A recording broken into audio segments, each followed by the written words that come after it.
It is 10 o'clock. We'll go ahead and call our meeting to order, the County Commissioners' mid-month meeting, September the 21st. Let's all rise for the pledge and invocation by Commissioner Evans. Pledge allegiance To the flag of the United States of America and to the republic for which it stands, one nation, under God, indivisible, with liberty and justice for all. Join us as you will. Our Heavenly Father, we thank you for this day. We thank you for this opportunity to be here, our health, and we just pray that you would lead, guide, and direct us through this meeting as we conduct the business for the people of this county. And we pray that, Lord, what we do is pure motives, Lord, and we just pray that you would help us to conduct the business in a way that would be pleasing to you and to satisfy the citizens, most citizens of this county, as best we earnestly can. Lord, we pray that you would go with us. We thank you for blessings. In Christ's name I pray. Amen.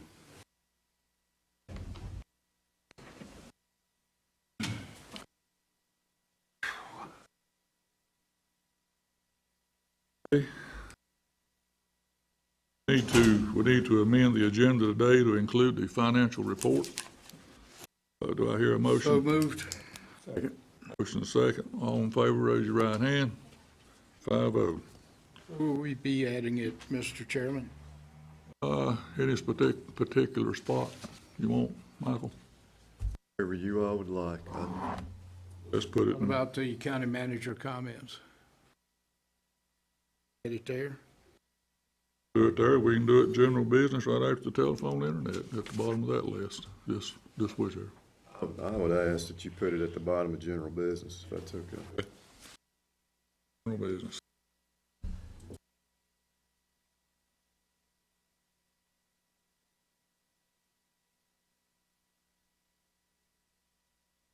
Okay. Motion to approve the minutes.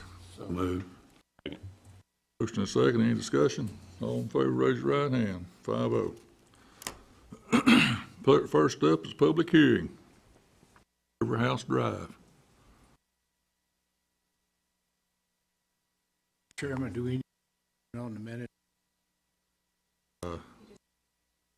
Just did, yeah, right. Put on that.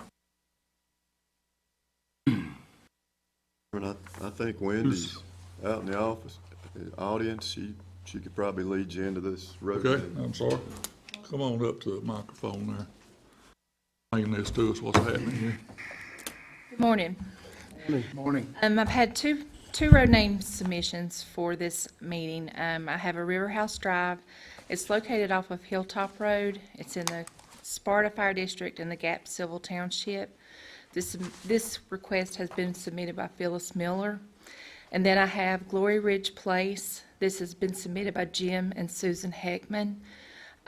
We have two or more structures on this drive, and it's located off of Glade Valley Road in the Glade Creek Fire District and Township. Okay with them? Yes, Both of them, I mean, and the fire chiefs are. okay, good deal. Anybody have any questions concerning this? I have no questions, Mr. Chairman. A motion we approve. A motion here, a Do we need second. to come out of the public hearing before we make the motion?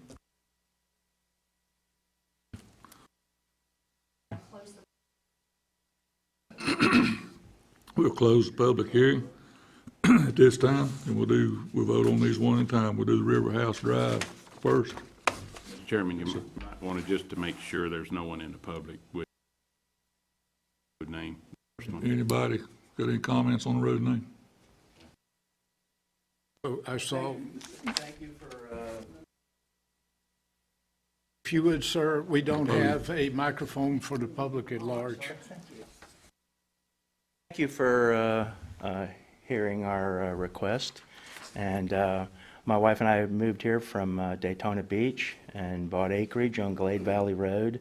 And we are putting in various infrastructure to serve the community.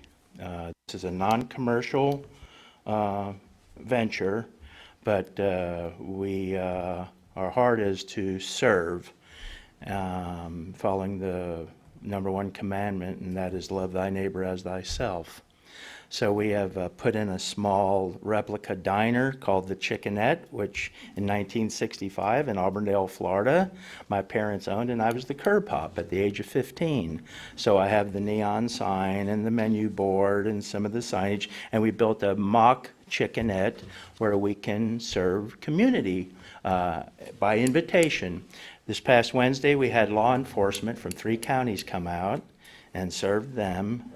We had and now we're putting in a drive-in theater. Actually, it's a walk-in theater, but it's a drive-in theater for children and their families in the community by invitation. This is non-commercial.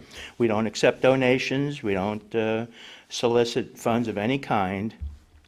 And we are continuously expanding it, so we'll have our own little community in there that'll be used for serving the community. So where I'm going with this is I'm uncertain of this road change. If you approve that, are we going to have an actual address of, and that is our hope, that we will have an address to the name. It'll no longer be a Glade Valley address. It'll actually be a Glory Ridge Place address. So that's my question. Well, that's Will good. be. Right.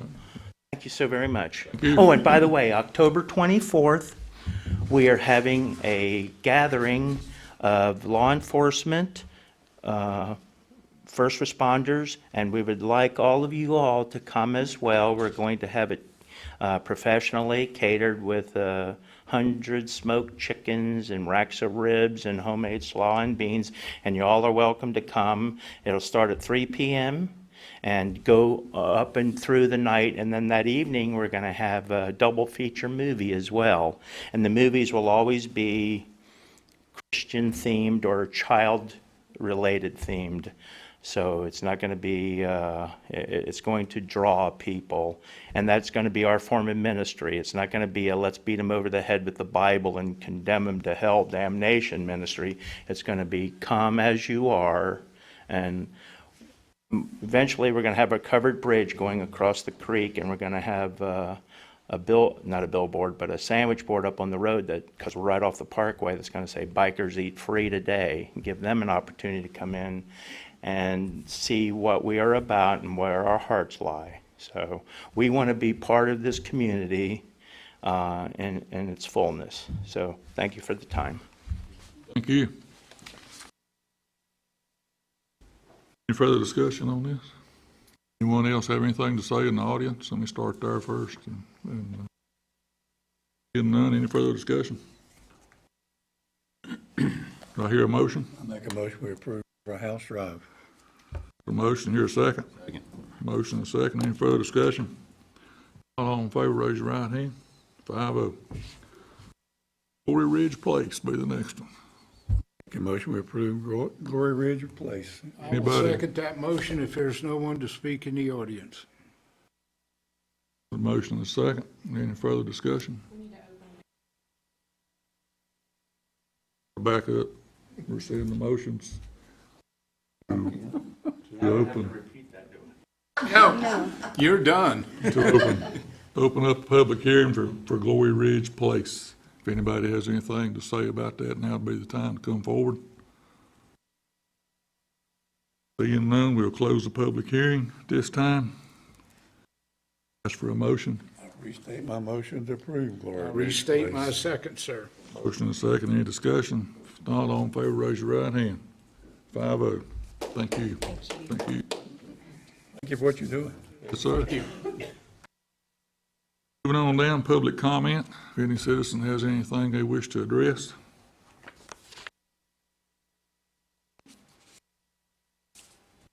Seeing none, we'll move on down to item B.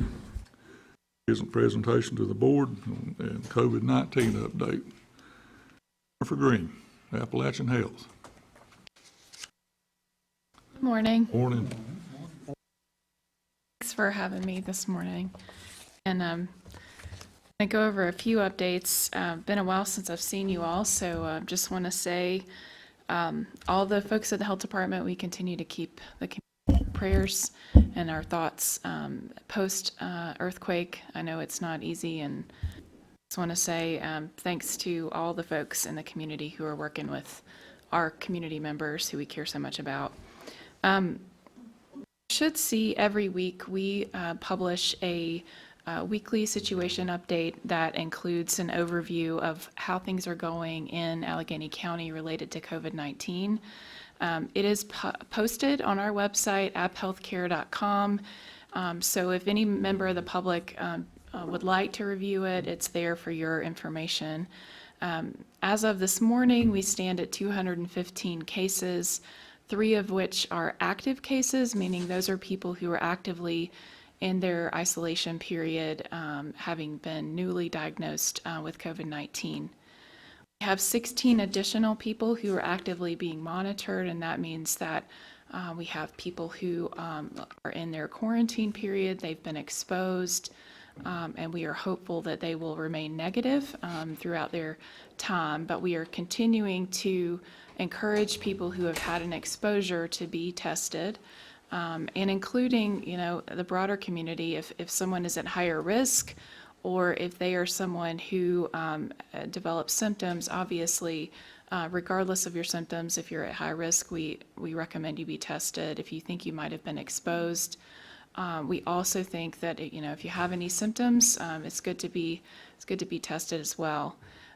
One thing I'll just mention, if you notice, there's usually some discrepancy between our dashboard and what's at the state level. That's not intentional. It's just there are some things that take a little bit of time with the data lag between what gets fed in electronically on the state dashboard and what goes onto our website. So we update our website every day by noon with the prior day's cases. So I mentioned 215 this morning. The state says 220. So you'll probably see our dashboard updated later today with some additional cases. In addition, sometimes there are cases assigned to us that actually belong somewhere else, meaning they are residents of another county. And when that happens, we transfer those cases to that home county. And that could mean someone in North Carolina, or it could also mean a place in another state. So I hope that doesn't throw you. The other thing to mention is as we see more rapid testing happening, that will also look a little different. Currently, that's not fully represented on the state website. There is a lot of work being done to represent rapid tests or antigen tests on the state website. But I say that because as we see more of that occur, what can happen is our number gets larger and the state number gets smaller. And it's not intentional to try to suppress numbers or anything like that. It's just because the rapid test has a different clinical definition that we get from CDC. So it's treated the same as a positive case. It's just documented differently. And so it's not so much a factor here in Alleghany County, but over in Watauga, it's a pretty big discrepancy if you look at our numbers. Our numbers are much bigger than what's at the state, and that's why. I think the other thing to mention is that we are continuing to report outbreaks and clusters. Those are, when we have a common plausible link between cases. So you are well aware, we announced an outbreak at the Bottomley Evergreens and Farms. We are continuing to work on that outbreak. I am sad to tell you that it has not stopped completely, but we are hopeful, and we continue to work closely with the Bottomley leadership there to try to get ahead of that, especially given that there's new workers coming in.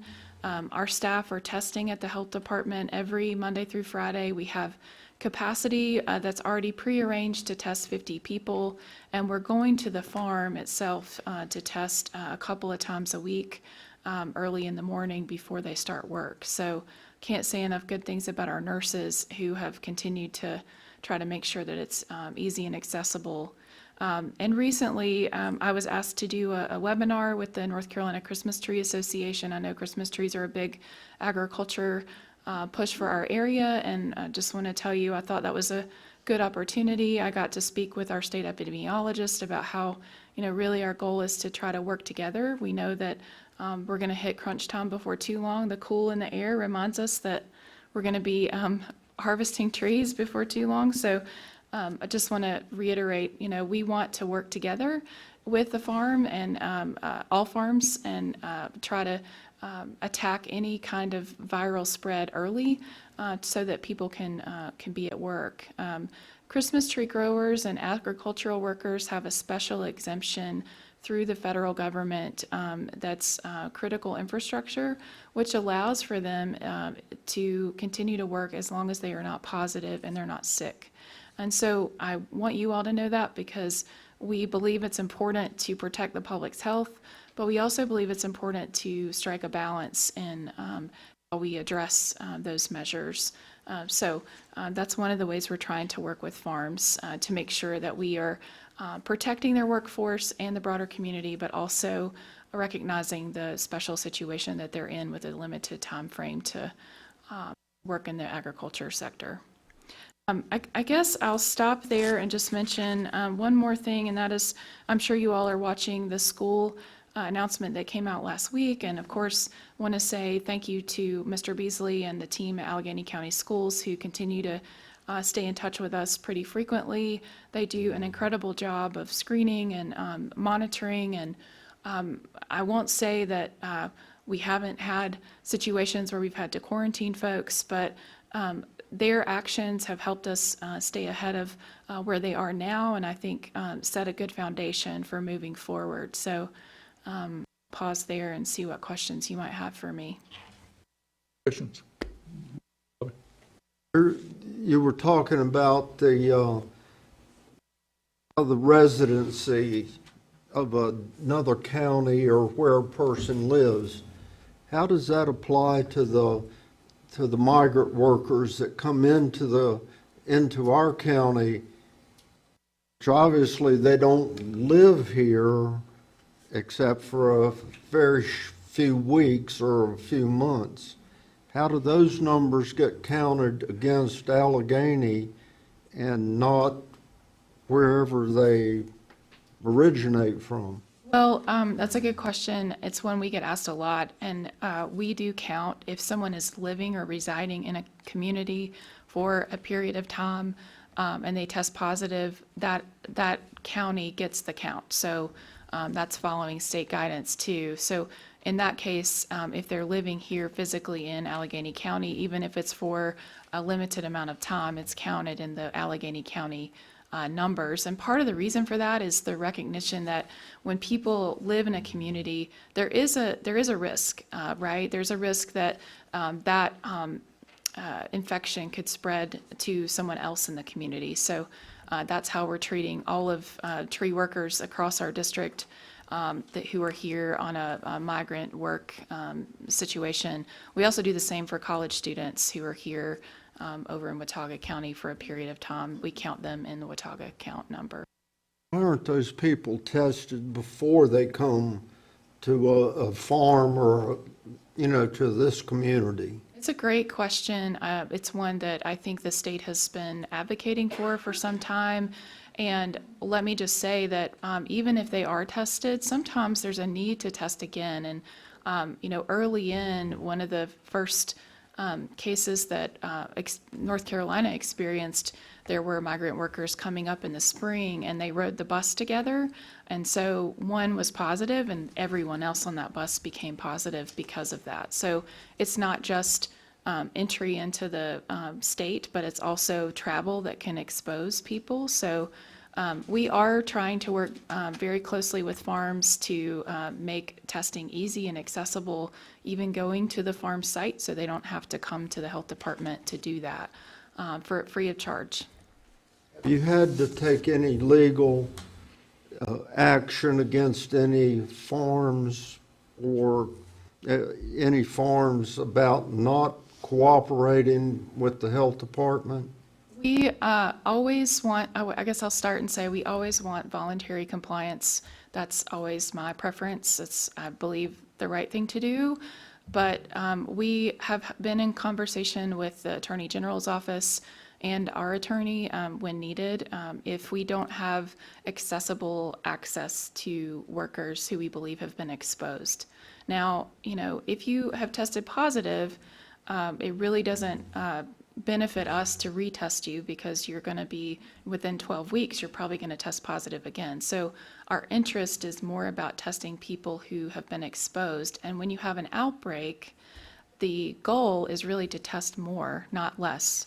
And the reason for that is if you don't, you continue to have more cases that get spread because people can be asymptomatic or they can be mildly symptomatic, and you can have more spread and that can spill over into the community. So our goal is to always get voluntary compliance whenever we can. But I will tell you, we are actively making sure that if we have a farm that is not complying, that we have legal tools in public health that we can use. So it's obviously not my goal. It's not something I would like to do, but It's something you're having to pursue right now for certain places? it's something that I am pursuing to prepare for the worst and hope for the best. Larry? That's what you do. I think y'all have done a good job helping control this. We still have no deaths, is that correct? We've had, I believe Alleghany has had 2 deaths, I believe. When was that? Been some time ago. I'll confirm that, but we report that on our dashboard. And I'll tell you, the biggest concern I have related to deaths are risks with skilled nursing facilities. We have an outbreak, not in Alleghany County, thankfully, in one of our other counties, and we are continuing to see people die, and it's very concerning to me. So that's one of the areas where we're really trying to stay ahead of is places that we know that we have higher risk individuals and higher risk for spread. I would say the same is true when we have people living together, sharing a living environment. In any kind of case, it certainly adds to an increase of spread. But that's the age group we're most concerned about. So we've been very fortunate up to this point to not have the number of deaths and cases that a lot of places have, and that's what I hope we can continue to. You hear, rumors of misclassifying the reason for the death. That's why I was concerned about it. Well, it's a good question. I can tell you a couple of things related to that. If we have COVID-19 listed on a death certificate, we have to call the state and do some consultation to find out the details of the case to figure out whether it is attributable to COVID-19. Obviously, it's up to the medical examiner or the provider who is involved in that case that would sign that death certificate. But we are certainly trying to make sure that if there's anything that should be classified, that it gets counted. And the other thing to tell you is that North Carolina is one of the last states to report deaths electronically, which makes the data for deaths harder to gather because it's paper. But that's one of the things, along with many other things that are going electronic, that the state is working towards probably by next year, where death certificates will have to be done electronically, which will make more data available for the community. Thanks. Whenever you have problems getting on to a property, can't you go to North Carolina Occupational Health, OSHA? Can they help you in that regard? I will just tell you, I've had multiple conversations with the North Carolina Department of Labor in those situations, and they have been very helpful a couple of times. I think that what is hard about this whole situation is, our job is to protect people, and sometimes it's not convenient to do that. So I think the biggest part that's hard to understand is a test is a point in time. And so if you are negative, but we find out later that someone you've been close to is positive, it is so important that you get access to retesting, because if not, you could be spreading it to someone else unintentionally. Did you have to take a special class in diplomacy? Just lots of practice. That's all the questions I have, Mr. Chairman. Thank you. You're welcome. Do want to, I did pull up real time the dashboard, and I know you have a big area to cover. Yeah. The deaths are still showing zero. 0, okay, sorry, I must have One confused county Ash. over, I think. Yes, they do I have did. 2, so I just wanted to help you research that Thank real you. quickly. So essentially, one of the questions Bobby had, if they reside here, they count here. Yes. That maybe one night or two, you might not catch them, but I mean, if they're basically here for.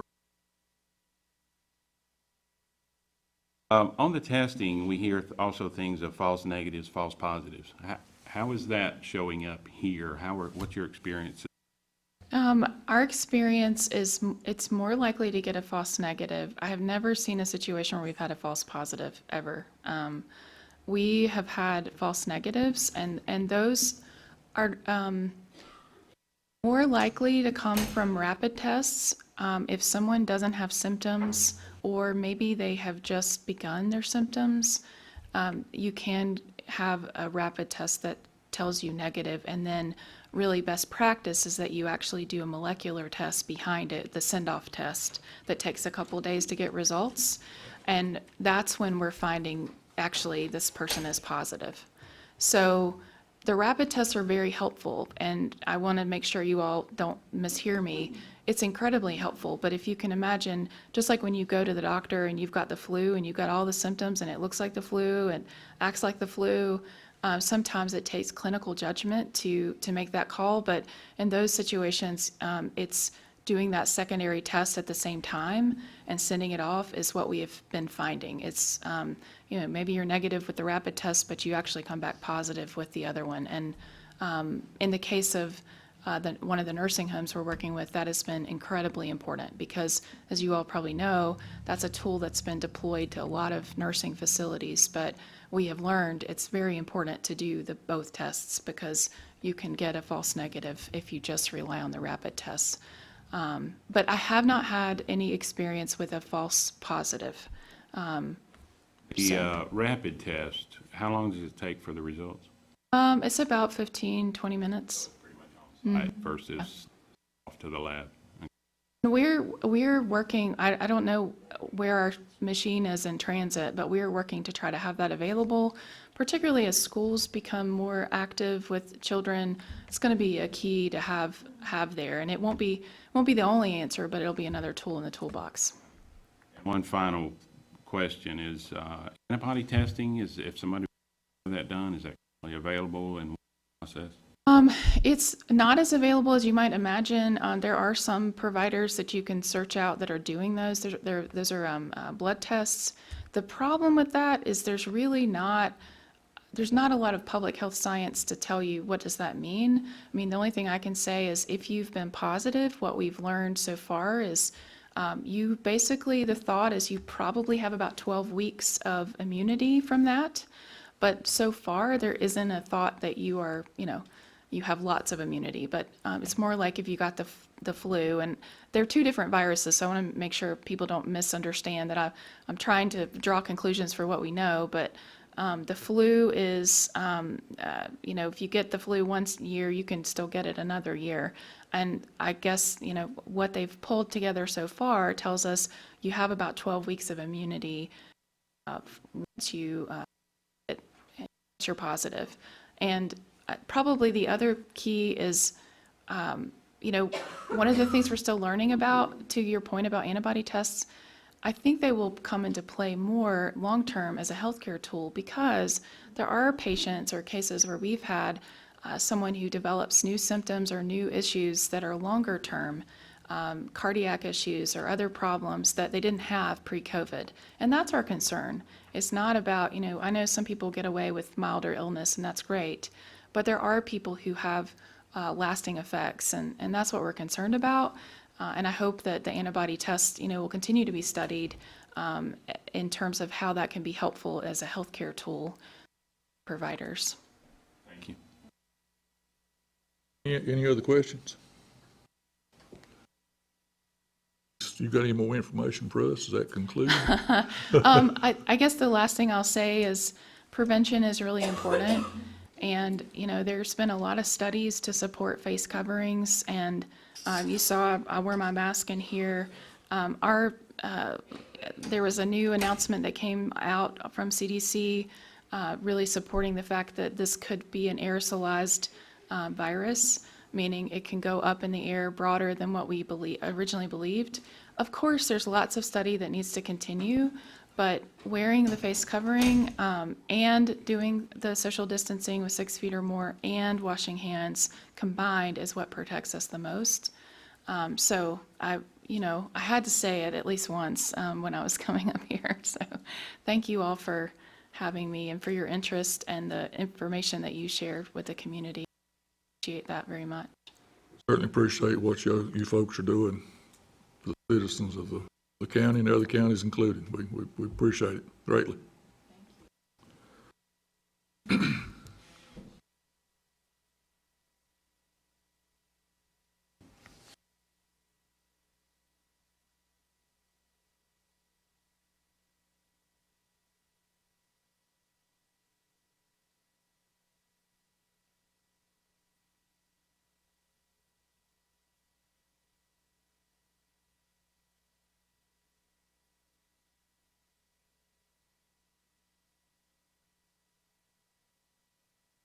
Next up be the chamber update, Ms. Lisa Bottomley.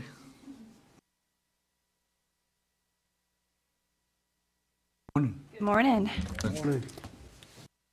Been losing my voice some this morning, which my husband's grateful for, but hopefully I'll get through this presentation. Just want to update you on some Chamber of Commerce items. To let you know, our visitor center has reopened. It reopened last Monday, so we welcome Vicki Polier back to our chamber and to our visitor center, and she has jumped in, ready to get back to work and address all of our visitors that have come by over the past week. We had a busy week and a busy weekend, and Karen was there on Saturday, so we're glad to be reopened. To update you on some things that are going on, we are getting ready to launch excuse me, a fun community event. It's like a scavenger hunt, which will be in collaboration with the opening of Streetscape. And this is going to include all Alleghany businesses, not just members and not just downtown merchants, but all Alleghany businesses. So look forward to that. We will be holding a ribbon cutting for the new Streetscape on October 2nd. This will be kind of a smaller version just because of all the guidelines that are still in place for the state of North Carolina related to COVID-19. This will include merchants and town and county representatives. We do plan to do a much larger celebration later in the year, granted that our state has reopened more at that point. Our main priority is to keep everyone safe, of course. We want to welcome 2 new members. We have Line 'em Up Barbershop, which is located in Trojan Village. Owner is Jerry Porcaro. And Next Level Detailing, which is located by Miles Realty, and that's Eduardo Panuco. We will be introducing a new initiative called the Community Cup, which is coffee with the chamber. This will be once a week. It's going to be a networking opportunity for businesses and just for citizens of Alleghany County. You can stop by once a week at the chamber, have a cup of coffee with us, share your ideas. Sorry, no lattes or fancy coffees. It'll just be good old black coffee with cream and sugar. But we welcome for people to stop by and see us and share your ideas and your thoughts. We want our community involved. We want to hear from you. This is not, we're not on an island. We need everyone's support moving forward. We are offering business after hours again. So right now our schedule is very light on that. So if you want to be, we want to invite businesses. If they want to have a business after hours event, please contact us at the chamber at 372-5473.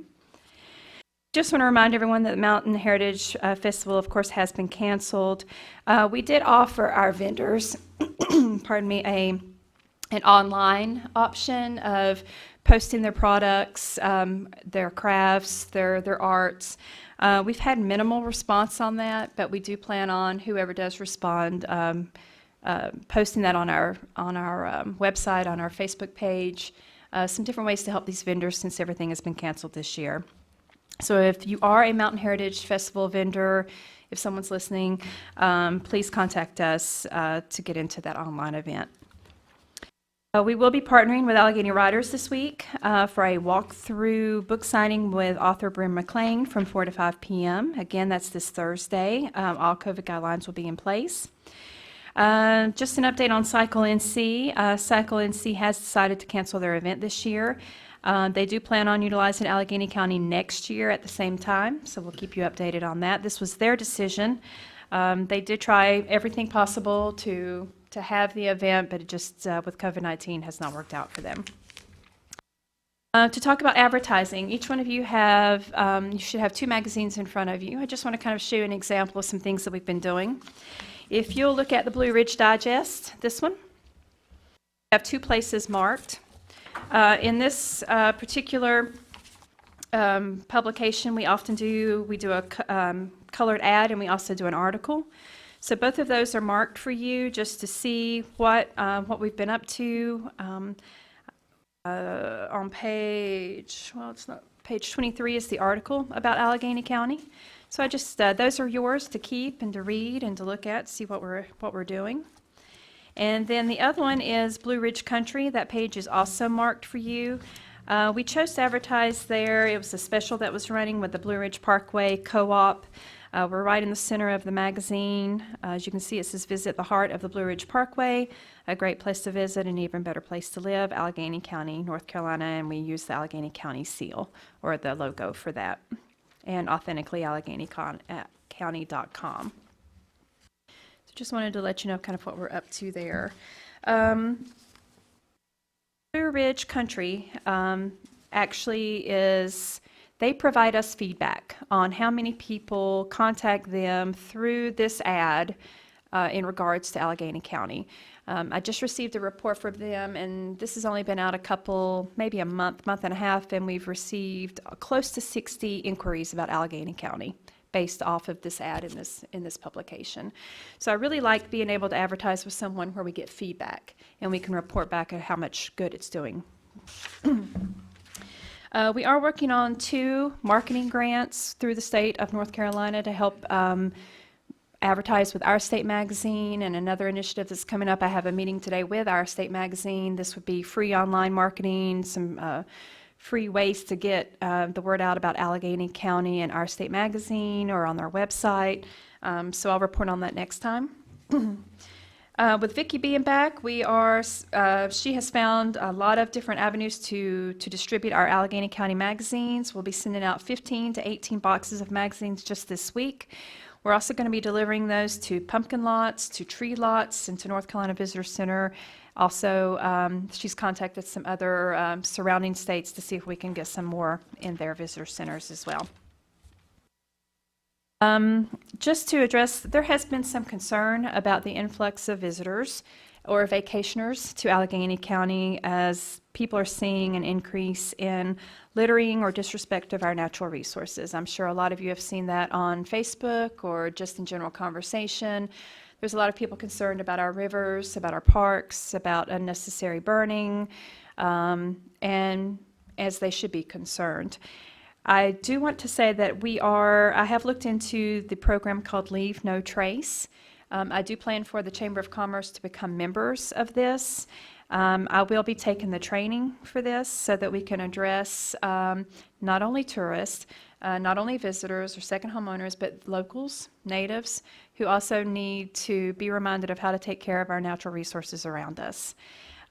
We want to invite people here, and we want people to love our county, and we want to be able, though, to address it before it happens, not after it happens. So with the Leave No Trace, which is also a partnership with the Blue Ridge Parkway Association or Foundation, hopefully we can co-brand some of that marketing and some of those messaging to get the word out about how, yes, come visit us, yes, live here, but please take care of where where you are, take care of our rivers, take care of our lands. So we will be moving forward with that because taking care of our natural resources is everyone's responsibility. I want to remind people to shop local. I can't express how important this is. We have some new businesses in town. Our existing businesses are trying very hard to carry supplies and things that people need here in Alleghany County. I know that we often hear, well, I just can't find it here in Alleghany. I can't find it here in Sparta. So if there are items that you want to see carried in our stores, go talk to our merchants. Come talk to the Chamber of Commerce. There's nothing wrong with bouncing around ideas and seeing what we can do for our locals. And the reason it is so important is that these are the same businesses that a lot of people go to help sponsor sports teams, to donate items for silent auctions or for nonprofits. So if we're not supporting them, then they will not be able to support our community in return. And that's not what they want. It's not what anyone wants. So we do encourage you to shop local. And I believe, just let you know that we are working very hard at the Chamber to help our local businesses market. We do this through several different avenues, through the Chamber of Commerce and through their membership.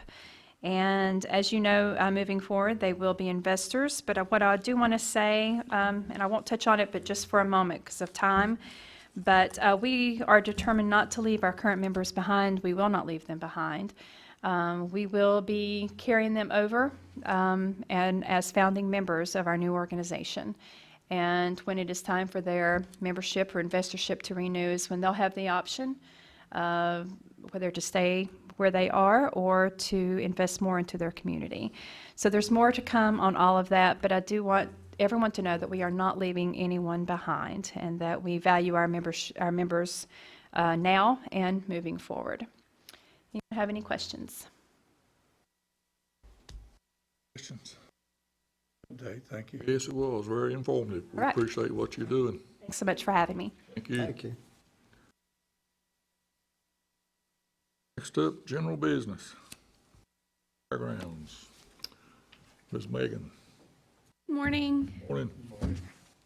Main thing, I've given everyone a list of our original fees and then the proposed fee list. The Fairgrounds Board came together at a meeting a couple months ago and have talked about these fees, and the second page is the list that they have proposed that we charge. The main difference is originally it was on a scale of how many participants an event would have.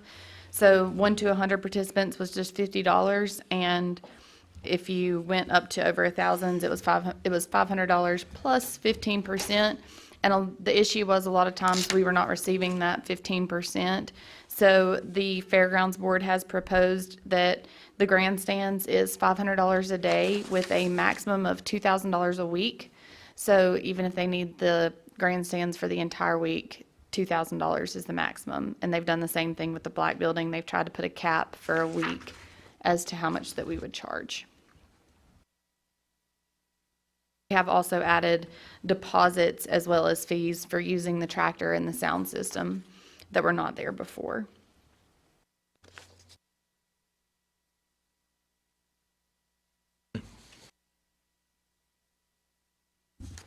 As well as the nonprofit fees are half of what a for-profit event would be, because previously we were trying not to charge for nonprofits, but just having a cleaning deposit, and they were getting that refunded, so we weren't receiving anything from any nonprofit organizations. So they have asked that we do have a charge for nonprofits to use the facilities. I hear a motion to accept. All right, I got a question, Please. Mr. Chairman. Whose pocket do these fees go into? Is it the county or is it the Fairgrounds Commission? It's the county that receives these fees. Anybody that has an event through the county, that books an event through us, the fees come to the county. The Fairgrounds Commission's gonna have separate fees? They don't have any fees. The only thing they used to receive is if they personally, if it was the Fairgrounds Board that held their own event, they used to do the chili cook-off and the fair, the gun raffle they did a couple times, and that's where they got their funds. If they actually sponsored an event, then they received the funds into their account for that, but they haven't done that in a couple years that I'm aware of. Right. Bobby? On the barn fees, $100 a day, $500 a week, what happens? You have a cleanup fee or deposit. What happens? Who's responsible for getting rid of the sawdust? Who's responsible for putting new sawdust in? And where do they get rid of the sawdust? The event holder is responsible for disposing of anything that if it's a mess, then they're responsible for cleaning it up. That's why we also added a custodial fee of $20 an hour. So if they leave it a wreck, then we keep their cleaning deposit, and also if they don't clean it up, we have to hire somebody to clean it up. They're going to get charged $20 an hour. Where do they dispose of the sawdust? That's up to them. I know Aaron Ray was kind of in charge of that, and he said that there's no other place to dump it except for behind the barn and just spread it out, and he says that that's not any harm. That was the conversation from the fairgrounds board, that they were going to keep spreading it. Spreading it in the same wet areas that they've been spreading it in. Yes. After we spent 2 days cleaning it up back in the winter, somebody's decided to go back and just dump it there again. They've also talked about spreading it where they had the corn maze last year for the county fair, as long as it's taken and dumped and spread out, not just dumped and piled, because that was the issue. The last time it was just pile upon pile upon pile, and it did take us 2 days because it was a mound that was probably several years worth of loads that had been dumped in one area. And you don't think that runoff goes into the creek? Well, I think that it does. So who's going to get rid of the pile that they've put up there now? They were going to spread it out over that corn maze and use it as fertilizer for fair, hopefully next year. They plan to keep having the corn maze up on that bank up to the Scout House for years to follow. That'll be taken care of fairly soon. Yes. Yeah, I see that manure out of that barn is just like a dairy. You gotta have a place to store it for a short period of time. Pack it and then haul it and put it somewhere. And to put it up on the cornfield up the mountain for the corn maze is very appropriate place to spread it out and put it. It's just a fact of getting it in a timely manner and getting it up there. Yes. It keeps the fairground or the fire committee from having to buy fertilizer to put on the cornfield up there to make the maze out of. I think that was, again, the main issue in the past, is that events hadn't really been told what to do with it. They were either leaving it and then we were responsible and somebody was having to just dump it. But they will be informed now when they use the barn, they have access to the tractor. You are to take it and not only just dump it, but as also spread it out. Any other questions? Now I make a motion we approve the fees. A motion, here a second? Second. Motion and second. Any further discussion? All in favor, raise your right hand. 5-0. Then that follows into the next thing that I have for you all. Last year, the SRC did trunk and treat at the fairgrounds because of the weather. It was kind of a last-minute decision, but it turned out to be a wonderful event, and several children in the community came. And this year with COVID-19, we are worried about our children not having a place to be able to go. They're not going to be able to go house to house, we're afraid. So the SRC has proposed a drive-through trunk and treat. So Bob Lane is going to be directing traffic, and the vendors are just going to be set up around the outside of the grandstands, kind of let people drive through and do a loop. And Bob is going to be directing traffic coming in through Bledsoe Creek and going out the main entrance, so that we let our children still have somewhat fun, but they won't be getting out of the vehicles. They'll just be driving from each booth. And the SRC has proposed I come to you all and ask that the fees be waived for that event, since we do have fees now for a nonprofit. They asked last year if they could use the barn, but now it's just going to be a drive-through event. They won't be using the restrooms or anything like that for that event. They have their insurance, Yes. Yes. all the health precautions will be taken. Yes, I spoke with Karen Lees last week on Thursday, and she said all of the people doing the trunk will have to wear a mask, and then the children's will not come out of their parents' vehicles. It'll just be a drive-through event. It'll be a good event. Everything will be appropriately spaced between each vendor. Any questions? Yes. What would the fees be if we don't waive them? If we don't waive them, then it would be $100. Now we're going to be asked to be Moses, aren't we? Well, Whenever we have a fire department come up, now that we're charging nonprofit fees, we have a volunteer fire department, whenever COVID-19's over, they come up and they ask us to waive the fees. they're getting money from the event is the difference in the issue. Like last year, we had told them that they could use the facility and these fees weren't in place at that time. So they were just asking that this year we waive the fees because we had told them they could use it and there weren't any fees at that time except for a cleaning deposit for nonprofits. And the fire departments are getting all of the money, all the proceeds from gate money that they're taking, whereas this is a free event. Maybe last year, but now you just said nonprofits going to be paying in the future. Yes, but it's free to the community. They'd be using restrooms and all the other facilities, right? Yes, normally, but this year, they won't be using any of the facilities. Nobody's to get out of their vehicle. It's just a drive-through event. It's just the only place that they felt was appropriate enough to space everybody out adequately and keep all of the precautions in place for both the vendors and the kids. Any other questions? Motion? I would make that motion to waive that with an emphasis on this is COVID-19 issue. Forward, we probably would, whoever the board is, would whatever they want to at that time. But on that note, and for that, Bobby's got a second. Any further discussion? All in favor, raise your right hand. All opposed? 4-1.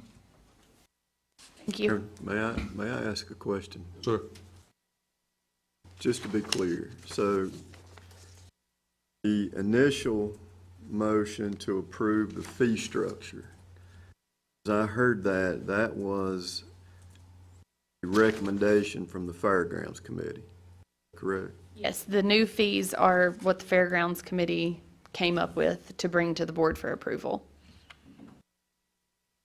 So that works in my mind, so that is an advisory board recommendation. Yes, sir. Second, and also related to that, although if the county is the one receiving revenues, there remains a possibility of, if something happens court-related, that the black building may be thought of as a temporary court facility. So, not knowing entirely if that's a reality or not, I just want to point out that there may have to be some careful monitoring, most likely after the first of the calendar year, to ensure that if we have events scheduled, that they do not overlap or coincide with any potential court proceedings that may have to occur at that site.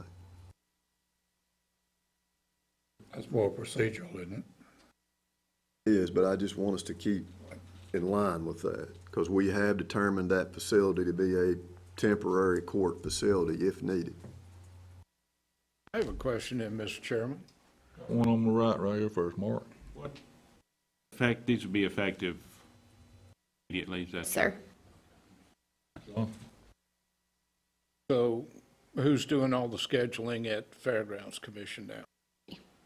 You are.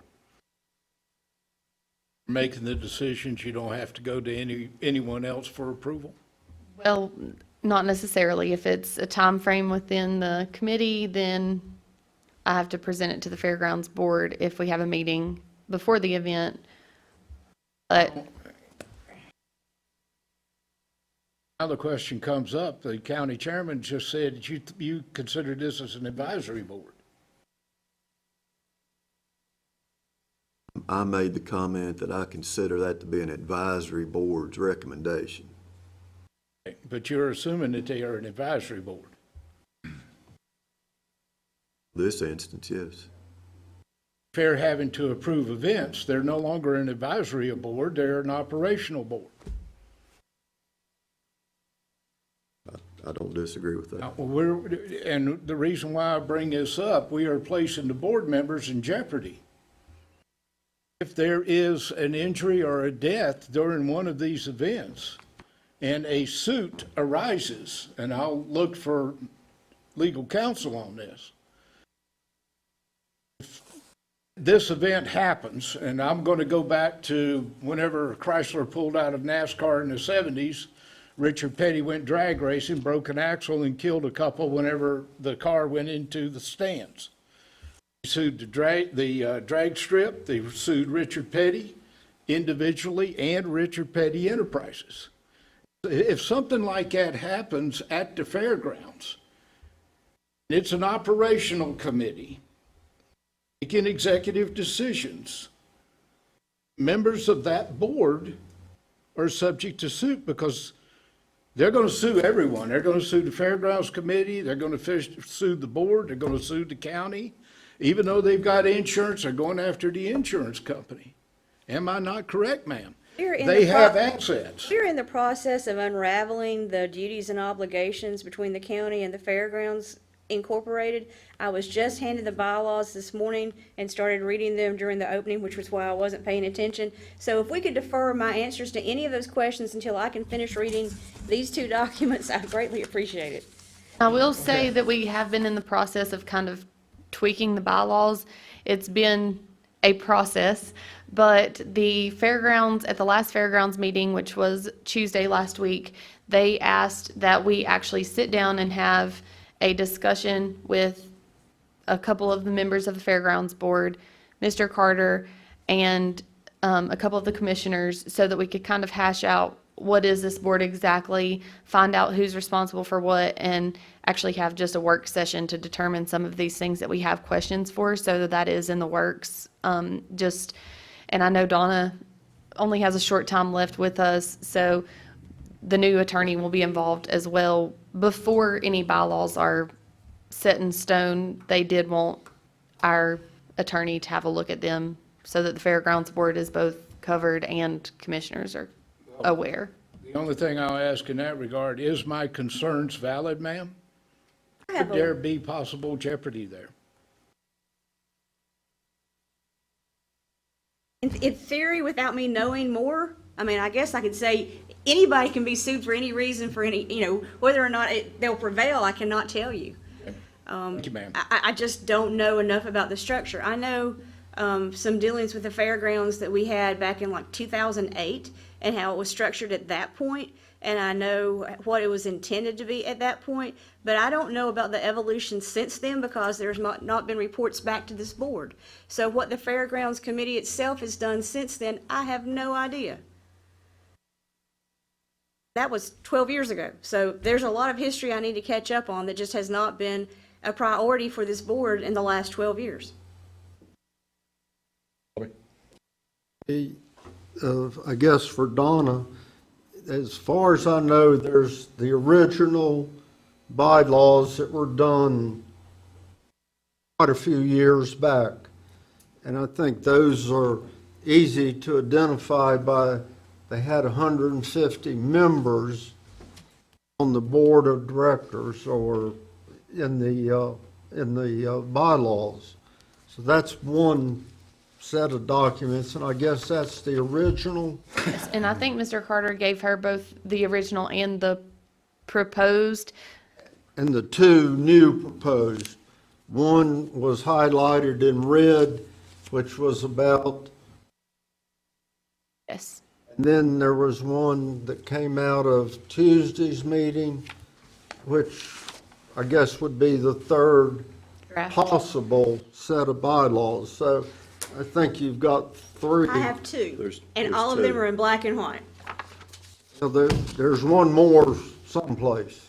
So the third one was probably, or the middle is probably the one you don't have, which is just, If it was a draft and you're beyond that, it's not relevant anyway. okay. The draft with the red lines in it, to my understanding, has been incorporated into this final agreement, which Donna has a copy of. She has the original, I have the original. This is the incorporation of the however many drafts in between. And there one more. Well, the one in red was just we brought to the board and kind of highlighted in red so that the board could discuss the changes and vote on whether they agreed with those changes or whether they wanted to change them further for the final copy that she has. So that middle was just what the Fairgrounds Board used as discussion so that the changes were identified. And I think for the minutes, the minutes ought to read at some point that Mr. Carter referred to the Fairgrounds people as an advisory board, and Megan also referred to those same people as an advisory board. I think those should be noted in the minutes. I will say also, we did have the discussion at the meeting on Tuesday, and that was the consensus of the Fairgrounds Board as well. They said, and we're all in agreement, they're an advisory board. They are not there to govern decisions, just.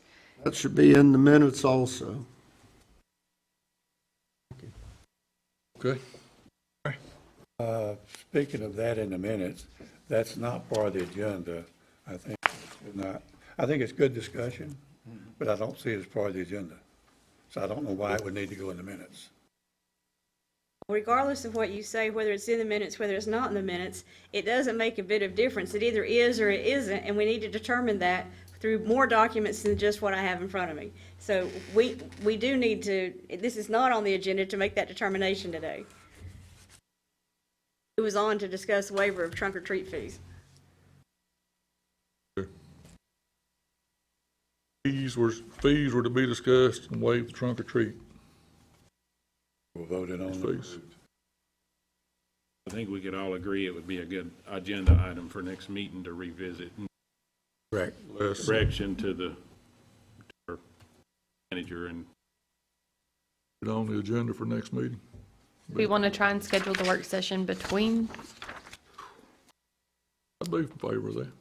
I'd recommend that you put it on the agenda when the county manager determines that you're ready to proceed, depending on how long it takes to do this research and get the information that you need. I don't think it's going to languish. I think you'll put it on when it's ready, but if we're not ready, you're going to have a more productive meeting than what you just had. Your ducks in a row. Yep. thank you. Thank you. Thank you. Just for Donna or whoever, I've got one set of proposals dated September the 15th. I've got one that's highlighted in red, no date on it. I have another one with no date that's different than all two others. So at some point, I've gotten three different possibilities. I'm actually more interested in the minutes of the Fairgrounds, Inc. since about 2008 forward. That would be interesting to read.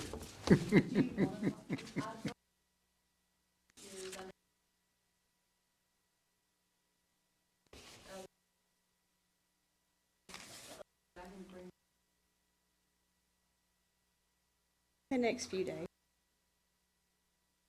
Okay.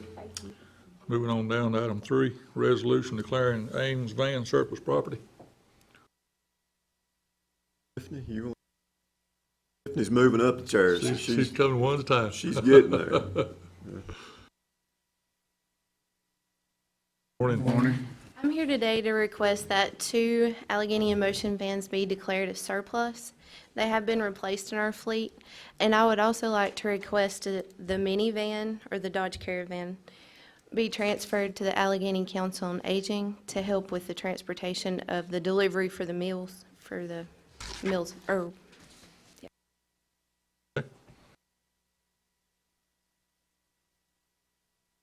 You want to declare that surplus, a resolution to do so. Move. The motion is second. Second. Motion is second. Any further discussion? Raise your right hand. 5-0. Thank you. Thank you. That didn't hurt. We going to, Also have a letter request for one of those vehicles. So we need another motion to declare. Need to consider the request for donation. And I will tell you that I had a conversation, Miss Karen Edwards is the one that's requested. And I identified to her that I have seen that done in other government operations. However, once that vehicle is declared surplus, it comes off of the county's there's no more liability. There's no maintenance, there's no tags, all fees associated with that vehicle after it's towards that agency, the county no longer has responsibility for. And that's what she has identified in her letter dated September 16, 2020, is that request minus those expenditures. I do have a question, Mr. Chairman. Yes, sir. In the letter from Ms. Edwards, she identifies that one of these needs an axle replaced. Is that the Caravan that needs an axle replaced? It is. If we transfer a vehicle that has a known defect and later on it's the cause of an accident, are we going to be liable? transfer it as is. As is, and if you sold it publicly, it'd be the same way, in my opinion. All right? As Sure, is. it's stipulated as is. Is. The motion we approve and as is to be transferred to your center. Donation. Got a motion to hear a second. Second. Motion and second, any discussion? All in favor, raise your right hand. 5-0. Thank you. Thank you.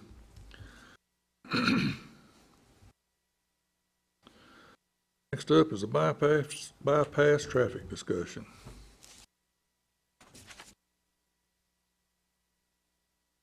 $18 and the bypass back here.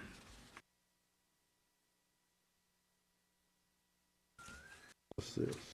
Information up until the other police.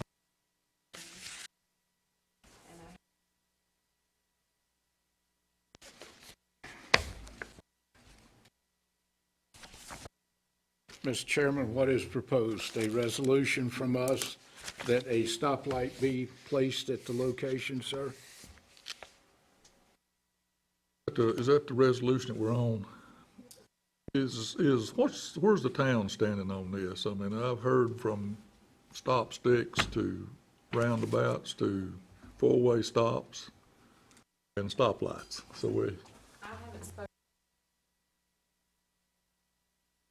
I know that they, but I don't know. stoplight would be by far the best. I believe a resolution for a stoplight would be the best also. I mean, you look at the stack of accident reports there, it's evident that something's got to be done. Commissioner Prince pointed out, if they put rumble strips in, now we've got a problem whenever it snows. We'll be able to drag that road. Something's got to be done for how many people's been killed there. To my knowledge, I believe that's right. What's a life worth? Time to do something. I think a light or a roundabout has been the two best possible, actually the best. Whichever is the very best is what I'm in favor of. I don't understand how a four-way stop's gonna work myself, Be- unless make you worse.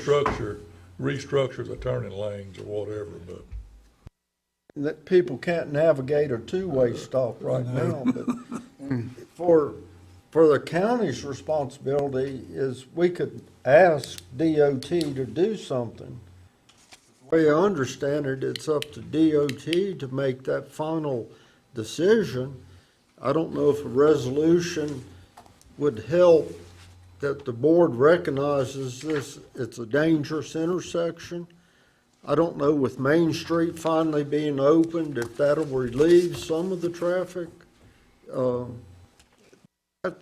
That's why you need an expert to come up with the best, safest solution. Receive an email saying it was question to always stop, and if it was something that they would need a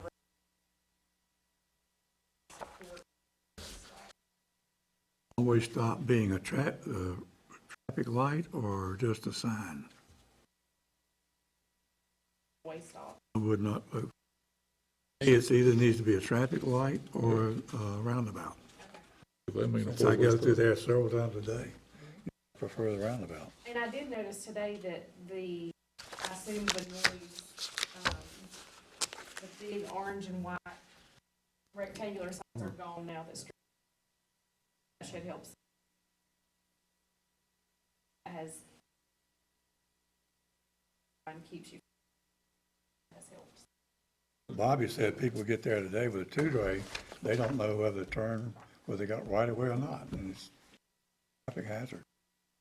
Mr. Carter. My suggestion on this is it's obviously a demonstrated need. There have been several accidents that have occurred as a result.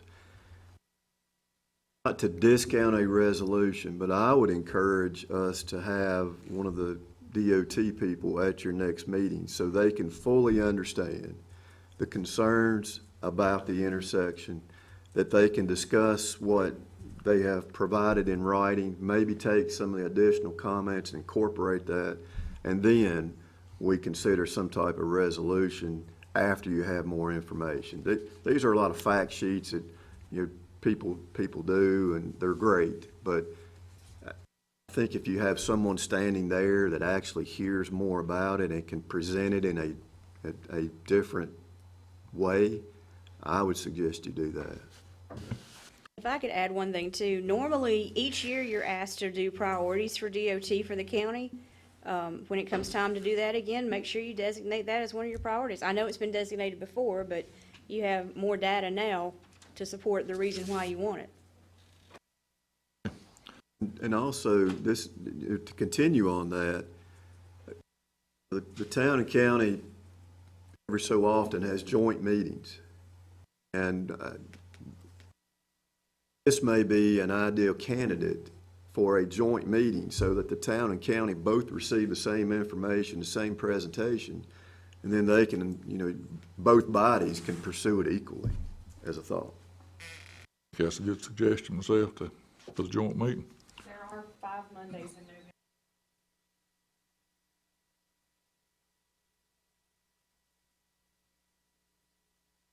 On the board about the next joint meeting, wait till November or speed it up a little. Well, I'm serious, Mr. Chairman. If we wait until November, we've got 2 more deaths on our hands.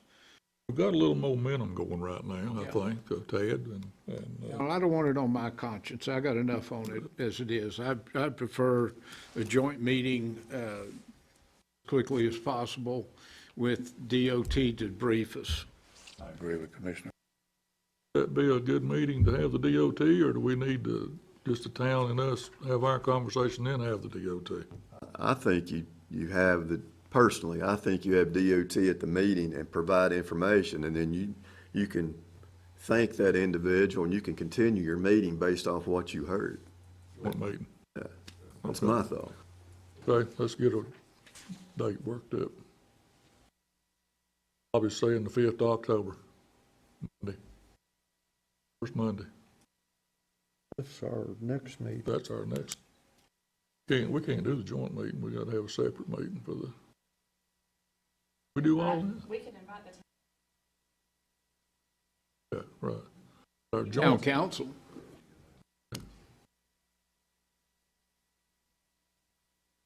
we need to do the joint meeting to see where everybody's on the same page before that. I believe that would save time, Mr. Chairman. Then the town council and the county commissioners can ask the questions, get the same answer from DOT, and then can make our Discussion, recommendations? From what I've heard, it sounds like there are shared questions, there are shared concerns. In order to expedite it, you get your DOT person in front of the joint meeting, and there's that opportunity for both bodies to. Put up in. Joint.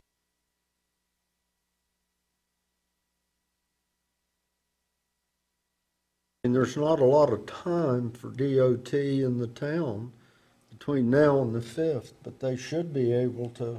2 weeks. Been talking to them for 3 years, Bobby, so I don't know how much more time they need. Put on a regular meeting then. That suits the board. Suits me. Fine with me. Me, Mr. Chairman, I would like to add a couple of we have discussed this and tried to get help for a long time. And on the DOT plan and radar and from us, it always falls to funding and prioritization. And on that note, John Torbett, representative of the House, who is a senior chairman on the Transportation Committee as of 2 weeks, aware of this. And he votes and back to actually West had the conversation. I had cornered somebody else on another area. So there's been hopefully some contact, face-to-face contact and a discussion with someone potentially would help on the funding side. I know our local DOT, I think, are on board with us, but if they don't get funding, nothing's ever. I agree with that local board, the local group, they are on board with it. I think that the leverage and the energy of both boards meeting with our local people would certainly help them then to go back into the transportation group and hopefully find some funding to address this. What I think has to score really high, but for our population and all, it just doesn't seem. Well taken. Got anything else? So we will have a joint meeting on October the 5th. DC contract. Open for discussion. If I may, Mr. Chairman. Sir. In a recent county commissioner meeting, Mr. Cavaney was here. I asked him some questions, one of which was, what is the average rental cost per square foot in Alleghany County, and a couple other questions. The reason why I did that, if you will look on page 26,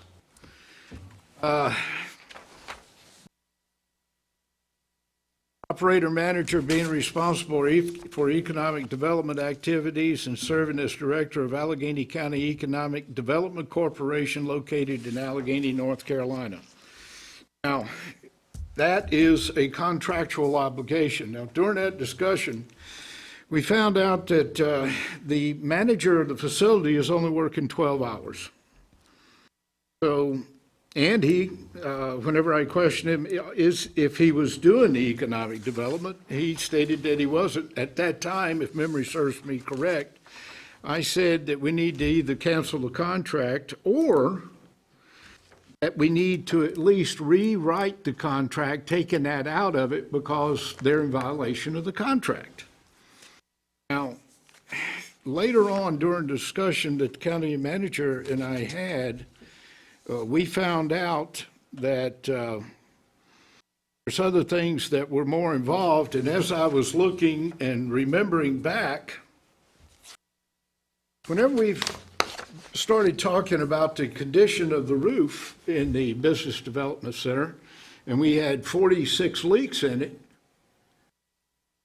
no one from the Blue Ridge Development Center that is under contract to operate that facility had ever come to the county commissioners to tell us that they had a problem. We were relying basically on a county employee that was working over there to tell us that we had the problems that were there.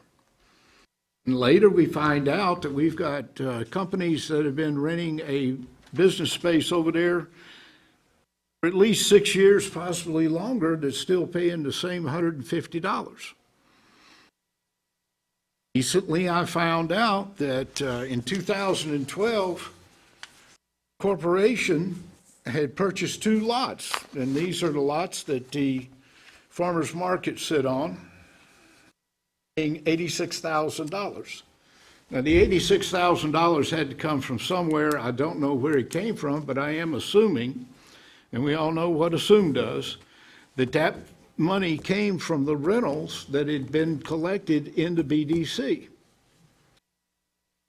That corporation has given the 2 lots to the town of Sparta for $0. If you will look at the next item that we have on our agenda, we're going to be looking at a hookup to bring in environmental controls into the server room. But as the contract states, county's external. This is an internal modification to the building.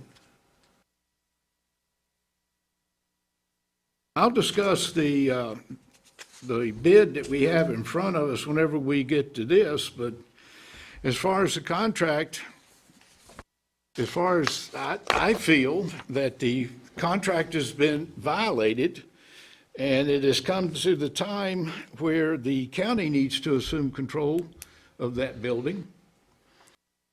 And the Blue Ridge Development Center, the corporation, the 501c3, can go on its merry way. All I have, Mr. Chairman. Do I have anything else? Any discussion? On one note there, I would say that, our maintenance department was fully involved with the roof. As far as information goes, I mean, we and our previous county manager aware of things and changing the roof and the age.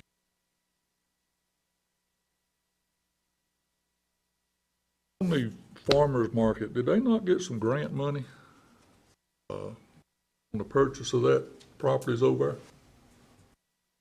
I know there was grant funds obtained to create the farmer's market. I'm not sure that that went for the purchase of the real property. Mr. Chairman, now, the Yes, sir. county manager and I received a email from the manager of the Blue Ridge Development Center and stated that they were transferring the property to the town of Sparta to enable them to get Pardon grants, if memory serves me correct. And I really don't want to dig into this stack over here because it's towards the bottom. I'll defer to the county manager as to the accuracy of my recollection. And I think that also the streetscape planning more. Well, the property was transferred 2 weeks ago, 3 weeks ago. If they haven't filed it yet, I can't get a copy of the deed as of Monday of last week. And I would agree that the recent grant that they're pursuing is a part-of grant, I think, to the bathrooms and that nature. And they needed to. I think there was a grant on the front end of this to some degree, but I could be wrong. I think there was too. I can't remember exactly, but I believe they got some grant money. Are we talking about the Whitehead property? Yes. Let me read you a section of their minutes that I've received. As Dale advised, the BDC is working on finalizing the transfer of the Whitehead property to the town of Sparta. That's the properties we're talking about, correct?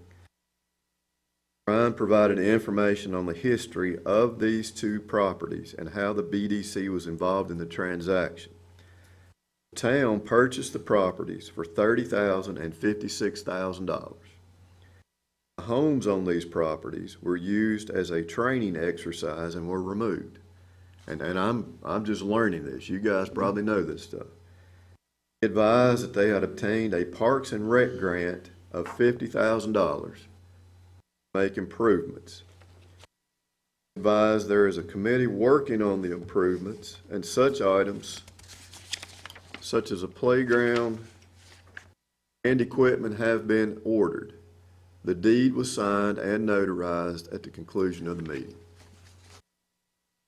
The property, the deeds that I have, and I've got a copy here, properties, one of which was from now Skyland Bank, was purchased for $30,000. Your Honor also saw those deeds. The other property was $56,000, and they were deeded to the Business Development Center. Now, if the town of Sparta purchased them for $86,000, why was the title in the BDC's name, a corporation? Reading from the minutes.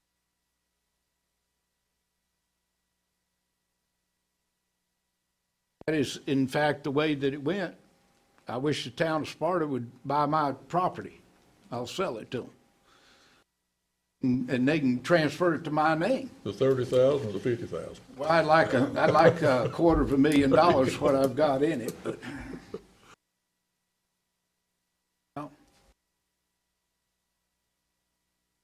Basically, you know, do we want to renew the contract? Do we want to rewrite the contract? Are we going to hold them to the contract?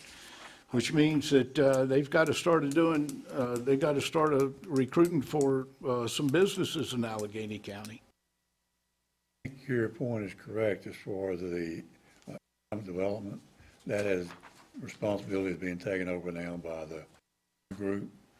That ought to come off. Other stuff in there, I'm not. Recommendation would be to strike that from the contract.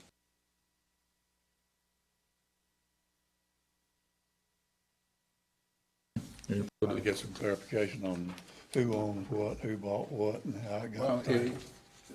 According to the email that the county manager and I've got, they've already transferred the property to town of Sparta. And they're a corporation, they can do anything they want. I mean, that's out of it, but, Thing, I attended one of their board meetings last week.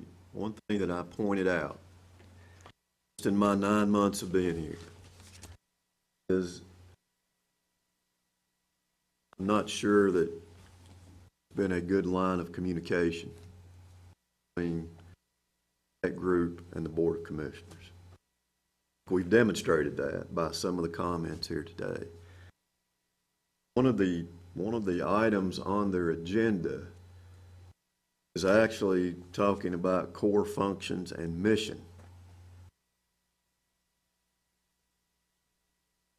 Encourage them to look into, that's the last item on their agenda, but I encourage them to look at that because I think that needs defined. What I would like to see is for them and the new marketing group figure out who's doing what of some of the stated things in the work with their items that you just called out and improve the communication with this board, and at such time that everybody's on the same page, then the contract to fit exactly where it needs to, sides are okay with. I think at this point it's probably, I feel like it's premature to make one line change here and there and to really suit what actually is happening. Questions probably right now than we do answers. That's my. The only other thing that I'll point out is apparently when this was set up, the common reference, as I was told, was a business incubator type setting. And I know that they are now trying to move beyond business incubator and more towards what they're calling, I believe, a co-working space. That is one of the functions that they're trying to work through, because I think of some of the questions or comments that have come up about the lease rates and the years that individuals have spent there and all of that. So I think that there are some additional things that they need to do and this board needs to do as a result of what they are doing. I don't know that we're there at this moment. I think I'm probably the only person left in the room that was around when the BDC was actually formed. And I think that part of our problem and part of your struggle is that the information about the why things happened the way they did is not preserved very well. Our records retention policy is about 6 years, and for entities that exist longer than that, you don't have the history you can go back and pull to find out why.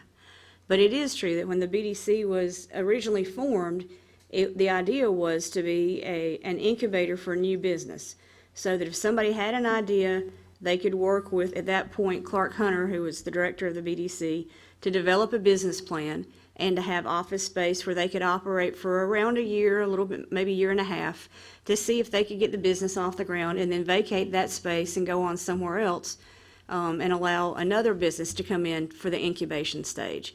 And I think in the turnover in personnel with county manager and at the BDC, that I think some of that vision and purpose has been lost, and it's been transformed into other things as needs have arisen.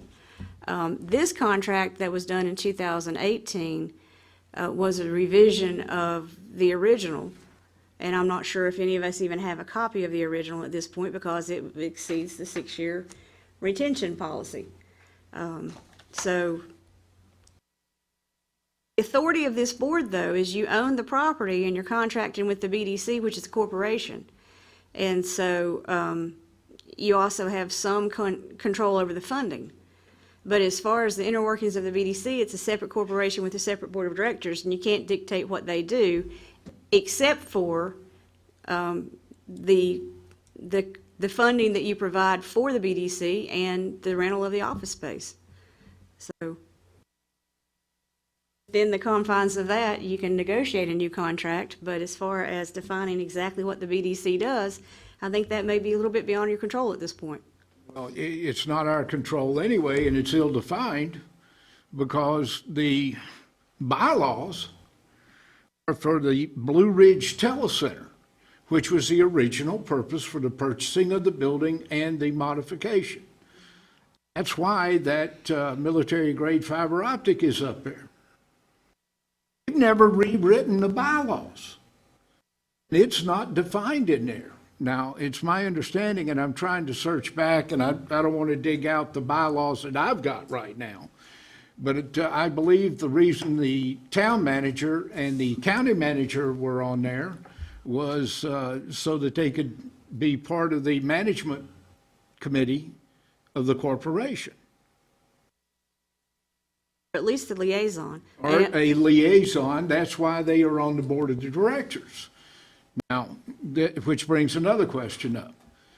Meeting at your siting, when, was it in September?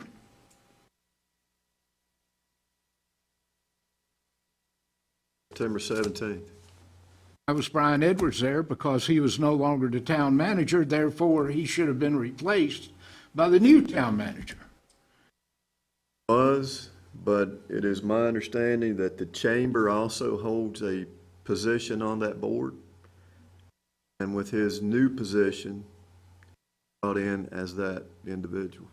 And then also, as a matter of information for this board, when Clark Hunter had that position, he reported to the board at least quarterly as to the activities, how many different people he had written business plans for and resumes, the number of units leased. Kind of an informational report for this board quarterly. And if we're not going to assume the operation of the Business Development Center, the building, we are going to rewrite the contract, Mr. Chairman. I would suggest that we place in the contract that they would provide a bi-yearly report on exactly those items. They're not in there right now. I agree with that. I'd think a quarterly report, like you mentioned, would be very, very good. Mark? I also think for the possibility, if the board is in favor of it, I know county manager is a designee or a liaison on that board. It might not, but it's challenging. I mean, the amount of time you have available to go to that, if maybe we could you I could would be appoint happy- somebody, I would be or happy for someone one else of the to take board that. members could do it. I'm sorry? I would be happy with someone else taking that. Well, I mean, I wasn't thinking of somebody else taking over that, but maybe somebody else as well, so that between the two people, hopefully someone could attend, and the communication, that might help the communication. I would even volunteer as a board member if that's of any interest. If not, that's fine too. We want to table this discussion? Question. Yes, sir.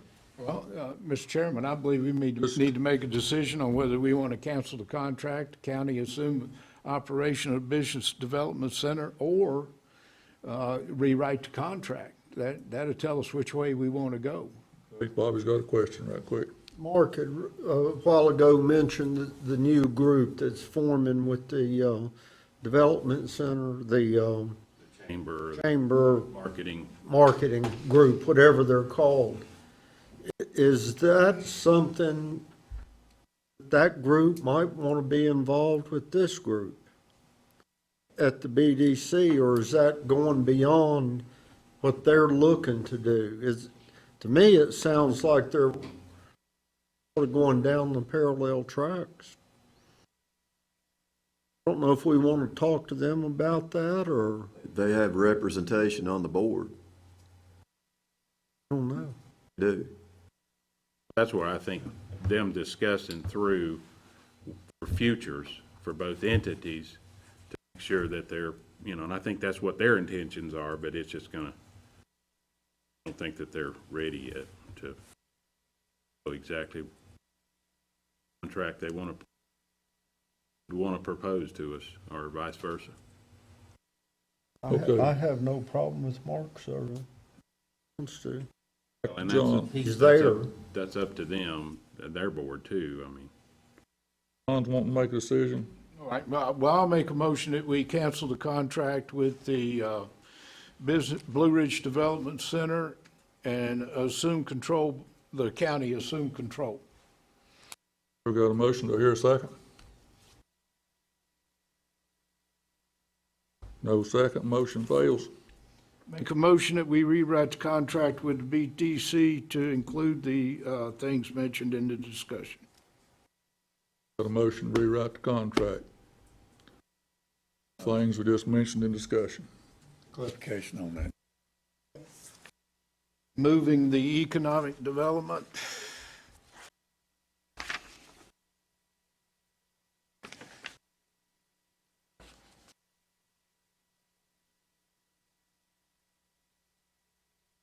And the sharing of the BDC van, because it don't exist. Support and promotion of economic development. Business activity within Alleghany County be removed. And operator, manager be responsible for economic development activities, serving as director of Alleghany County Economic Development Coordination located in Alleghany County be removed also. I second that. Further discussion? A motion and a second. Any more discussion? All in favor, raise your right hand. Opposed? Chairman, I make a motion to table this for 6 months or until we hear back from. I think tabling would be a fine thing.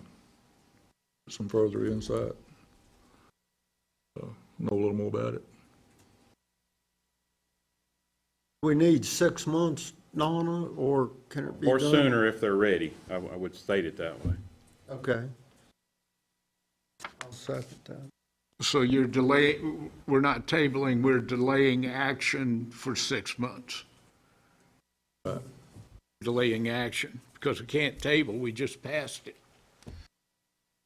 That's anything. Table it for 6 months. Table it for 6 months. About it properly quicker, we can take it up. Yeah. Or sooner if necessary. Read this. All Drew's typing right there. We're coming up 20 minutes to 12, and we got a long ways to go. So let's take a dinner break. Sir. Bathroom break, dinner break for hours, enough? Suits me. Wait a minute. You want to take a vote on that before we leave? We might want to, I do. Might forget it. I do. I just think that Okay. in there. I'll second. Okay. well, we have a motion to table. Motion table. 6 months. Got a second? Not 6 months, That's what we said. until Still additional additional information's how I information took is available. That ain't how I made the motion. Now, what are we tabling? The motion was 6 months. Motion was 6 months or sooner if they come to us with additional information. Right. That's where I would rather. Counseling number 11? Counseling number 10 or 11? What are we tabling? Tabling, redoing anything with the contract. Motion number 10 has already failed, so you're on motion number 11. Motion that. Mark motion, Bobby seconded. More discussion. All in favor, raise your right hand. All opposed? Sure what we voting on. I'm not either. I haven't seen your moment. We yet. are. 4-1, but I'm not sure. Motion was to table the discussion on the BDC contract for 6 months or sooner if information is available sooner. That's what we voted on. Which was That's number what we 10. voted on. It's number 10. It's number Which is 11. number, Okay. 10 and 11. And you've already done. Rewrite the contract. Well, as actually, 10. at this point, 11's already done too. what was the vote? Was it 4-1 or It 5-0? was 4-0. It's 5-0. I'm confused. I think under That's if no our vote, rules of that's procedure, if you that's in don't the vote, so affirmative. yes, it's The vote affirmative is in vote. the affirmative. 5-0. Go ahead, we're done. It's Be back 5-0. in an hour, Bob. All right, 20. Recess till 12:40. 12:45. Make it easier to remember.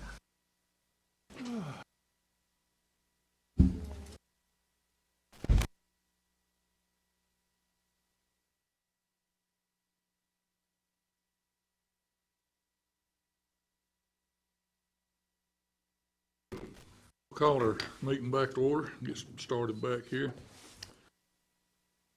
Effort to take up the time, if maybe we could talk to David about solid waste materials. I think maybe April must have got hung up somewhere. That'd be fine. Just come on up to the microphone there. Mr. Chairman, Board.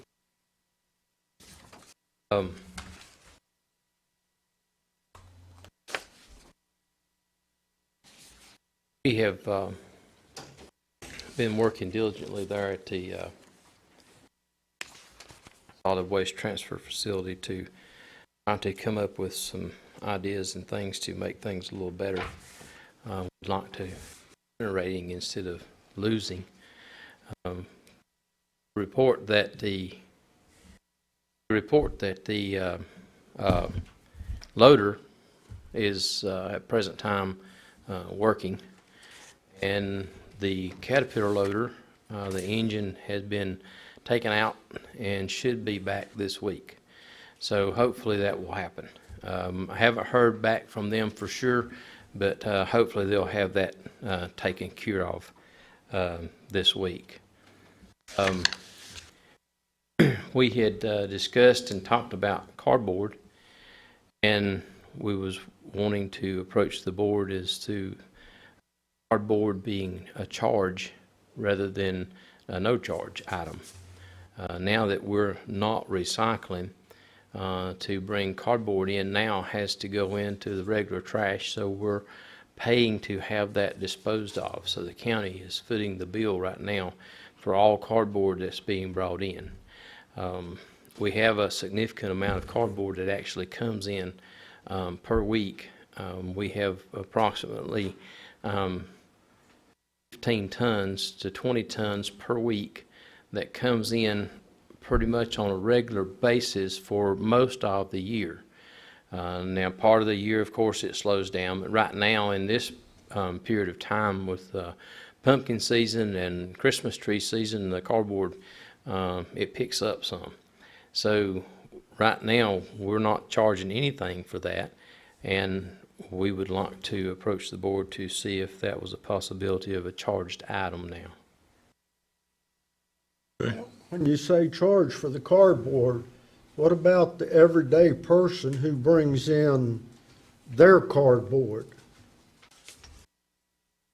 Well, in our way of thinking, as far as household trash, those people that are bringing in the cardboard is paying their usual amount for the bringing in of the trash. So those people, I assume that's going to be a no-charge item for them as long as they've got the sticker. And what we're talking about is more of the commercial use. For commercial businesses who is bringing cardboard in, we're not charging for right now because, well, the process was that we recycled and we baled it up and we sent it out. Now that's not a possibility for us to be able to do. So for the commercial use, and there's two businesses that bring in quite a bit of cardboard per month as far as that goes. We would like to approach that as the commercial side of it and not residential. Yeah, one other follow-up question. There are some businesses in town that recycle their own cardboard. Yes, sir. I think the Food Lion, at one time NAPCO did. Would any of them be interested in taking our cardboard where they could recycle it and make money off of it? That would need to be an item to research. Those questions have not been asked to those entities, but we can. We can ask those entities if they would accept that cardboard. It's quite a bit, but they may have the means or capabilities. If they are interested, then that would be an avenue to help us reduce the amount of tonnage that we send out. I mean, it's just a thought. I don't know if they would be or not. What's it cost to dispose of the cardboard per ton? 60? It's, well, it's $56 a ton, I think it is, at the present time to discard our tonnage. That's the landfill charge, that's not the tipping fee. You've got to ship it. Yeah, that's what, Yeah, the tipping fee is $75 a ton 75? that's what, at the facility. You say commercial, I've got a concern, the Food Closet, which is a nonprofit, creates a lot of cardboard, because most of the food we get in comes in boxes. They be subject to this charge? well, as far as nonprofit organizations go, that's one of those things that you could make an exception on. For food closets, church groups, fire departments, those type of things, and that's nonprofit. But once we get into going, we're going to make things more complicated than what it probably would need to be. But I agree that nonprofit organizations, especially the 501c3 organizations, that's not for profit, they're supposed to be helping the community and doing for those things. So I can understand that point. But May I make a comment, Mr. Chairman? Sir. If you use the numbers that David identified at 20 tons a week, that's 80 tons a month. Times 12 is 960 a year, times 75 is $72,000 we're talking about here. So if the thought process is to subsidize that fund by that amount, then you continue to let it come in for nothing. Since you are disposing of it just as you are any other waste, that's an amount of money that you have to deal with. Now, you could very easily, these producers of this cardboard may decide they don't want to bring it here. They want to take it somewhere else. But at this moment in time, it's no different than any other piece of trash. And for the residential customers, we still also have a charge for brush and those type of things that we take in addition to the amount of money that each of us pays on our taxes for disposal fee. Any other questions? The potential $72,000 that you identified, not recycling, we did, and we understand the change. Is there what would it cost to go back to recycling just cardboard? It must be any possibility whatsoever. No, part of it is determined by the market, but it seemed as though in the past that was one of the things that did have some potential value more than maybe the other things. So, but I, not being aware of any of that market or function, I'm just curious. And it's my understanding that the equipment that we was using to bale the cardboard is pretty much in disrepair.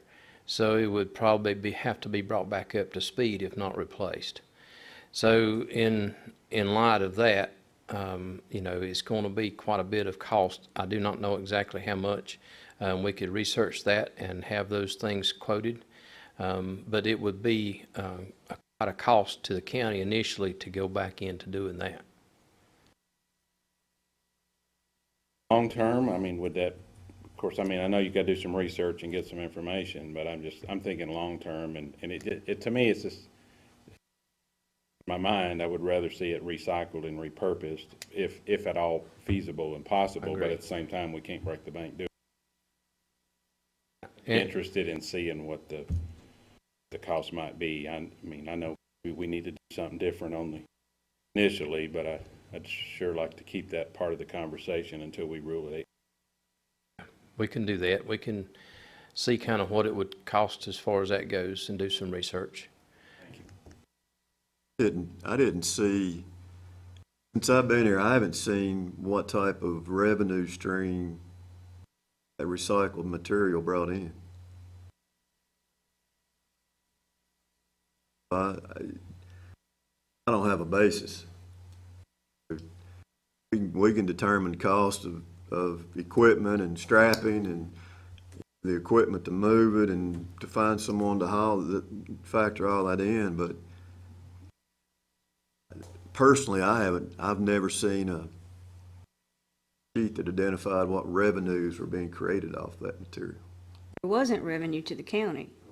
The way the contract was structured is whoever got the contract to pick up trash for the town got the recyclable materials as a bonus to encourage them, and they got the fees off of whatever they sold the recycled material for as an incentive for doing that contract. The way that I understand that happened was that was the case, but all too often, storage of that material, they wanted to wait until the market was just right I understand. before they would ship that material off, which is what created some of the problems when I got down here with the uncleanliness and scattering of debris. So, at least for more than 15 years, the county has not received any income from the recyclables. But it was a benefit to the county for keeping it out of the waste that was hauled off. That was my understanding, that Mr. Chairman and the county manager was kind in failing to mention that the state of North Carolina was getting ready to lay a fine on us for the trash that was blown around. It was becoming a liability. I'm just saying how it was structured, and that was more than 15 years ago. So do we need a decision on this today, or is this just discussion? What are we looking to do here? Well, Rate or anything? I would, Do a little study on it. Mr. Chairman, I'll make a motion that we accept the proposed disposal fees and so that we can start collecting and hopefully make up some shortfall if later on, if we've got an estimate of how much it's going to cost us. Also transport. Do we have a market now? Those are things that are going to be a couple of months down the road. We've got the immediate problem it's costing us now, so I'll make the proposal that we accept the proposed solid waste disposal fees. At the $75 per ton rate. How are we gonna let our customers know? Are we gonna give them 30 days, 2 weeks, 6 weeks? How do we implement? In my opinion, a 2-week notice would be sufficient on that, as to if we, as they come in, we give them a paper that says from now on, the cardboard that comes in will be charged a $75 per ton tipping fee. That will help us recoup money that we're losing right now, because those people that's bringing in, they're paying nothing, and we're paying $56 to get rid of it. Plus the transportation. Plus the transportation cost. 75. Yeah. So our cost is, that we charge is 75. So, yeah. We can give them a piece of paper that says from now on, effective whatever date, 2 weeks' time says, effective this date, Alleghany. October the 15th. Yep. October the 15th, say, Alleghany County Solid Waste Transfer Facility will be no longer accepting cardboard for free. It'll be charged a $75 per ton tipping fee. Chairman, Sir. so most of these, it sounds like they're coming in pretty frequent. Yes. And it's cardboard only that they would be on their load. Yes. Identify it and weigh it on their load. Yes. What if there's some that are not as frequent and they may not come in but once a month? And is there a way to notify? Because I'd love to be able to put it out enough to where everybody is We can also aware in well in advance before. Yes, sir. We can also put a notice in the paper that states the same as the flyer would. Any idea how many potential people we're talking about, or entities, or roughly? Roughly, no. We have 2 of the major ones. I know who they are, and I know what they bring per week. If somebody brings in a mixed load, I guess Well, it would all be commercial, if they're hauling it Yeah. on something that's commercial. Could we not put a flyer in the bill? Monthly bills? That's another one you hit all your accounts like it. Does that exempt the nonprofits? That's just a decision that you would need to make, but, The board, recommend board that, need but- to discuss that.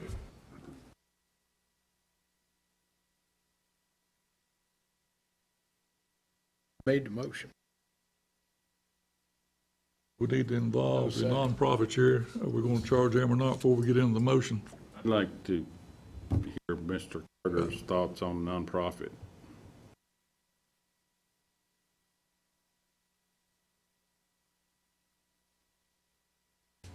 Thank you.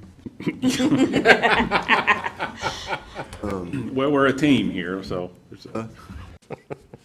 First off, I'm not afraid to admit I do not know what type of tonnage we're talking about with those groups. I only know the big groups. It's a medium-sized dumpster, and we fill it once a week.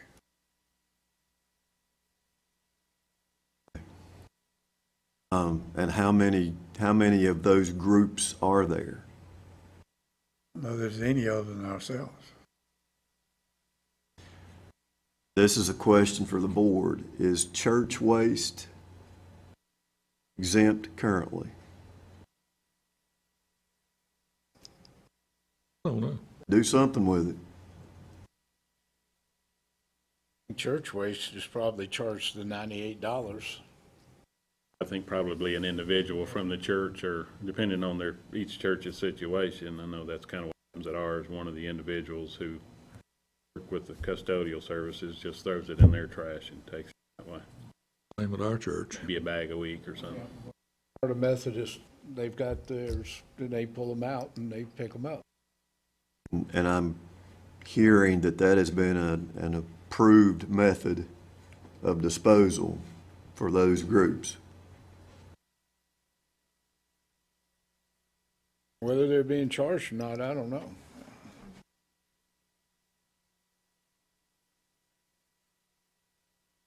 I don't see the problem with continuing that practice.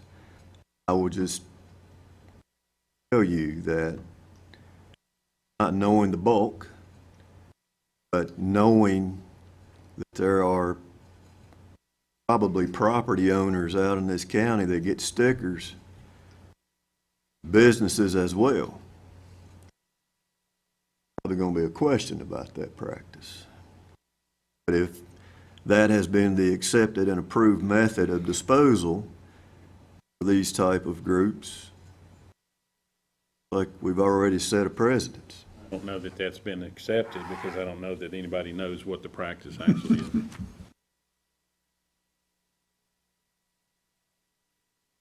Looks like we got some questions. I'll withdraw my motion, and we'll make a motion to table until the first meeting in October so that we can find out the answer to these questions. I think that's what we need to do. Would you like to have me to get an estimated tonnage on the closet board? Please? Yes. That would give you a chance to check and see if any other businesses might want. Would. It's a possibility. And I'm more than happy to call those places and ask. Chairman, I think part of the purpose of this, I think it was just demonstrated, was we're not entirely sure what material has been approved for disposal, what hasn't. And these guys that are working at this facility, they've kind of been forced to do it on their own for a while. And each day I learned something. And today I've got a page full of what I've learned. But it surprises me, I guess is the way to put it, that whenever a fee structure or a discussion about acceptable material, or it sounds like that's never been a discussion at this level. And if it has, please tell me I'm wrong. Not to my knowledge, since I've been here. Mark and I have been here the longest, and I can't remember I believe specifics. I believe there's something written into the ordinance about hazardous materials. I think that's the only thing that we've got anything down on. And I hate to say it, but that's the least of your problem. But people use that facility every day. And if we don't have, I mean, we can get an approved listing from the landfill that we take our material to any time of the day. Those are going to be generic as well, and apparently I've just something. But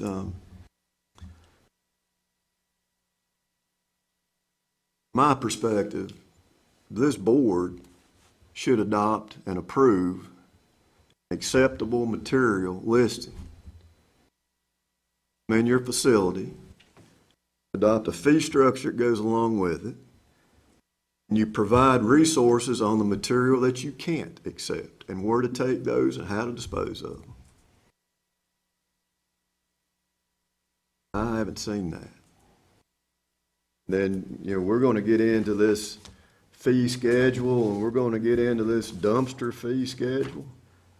And I will tell you that my head is just as sore from scratching it over that as it is over this other stuff, because I don't know if you've ever formally approved these fee schedules.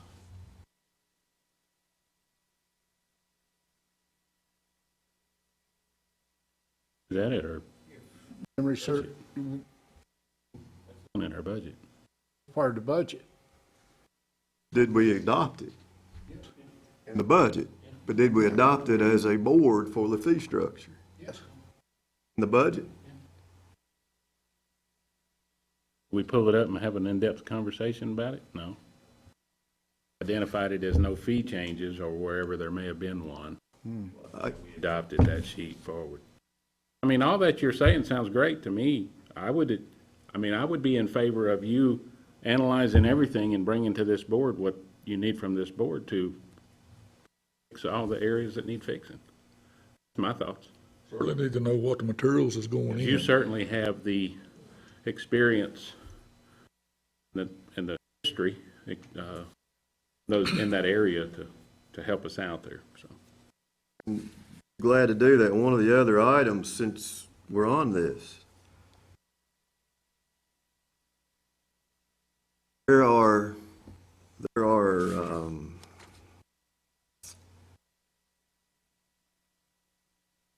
we have a group in the county that they are part-time residents. I'll put it that way. They're part-time residents. And they buy and throw away stuff just like anybody else. They're not charged a tipping fee. They don't get stickers because they don't own land or a structure in the county. So the material that's collected as a result of that waste stream is brought to your facility. It's charged $5.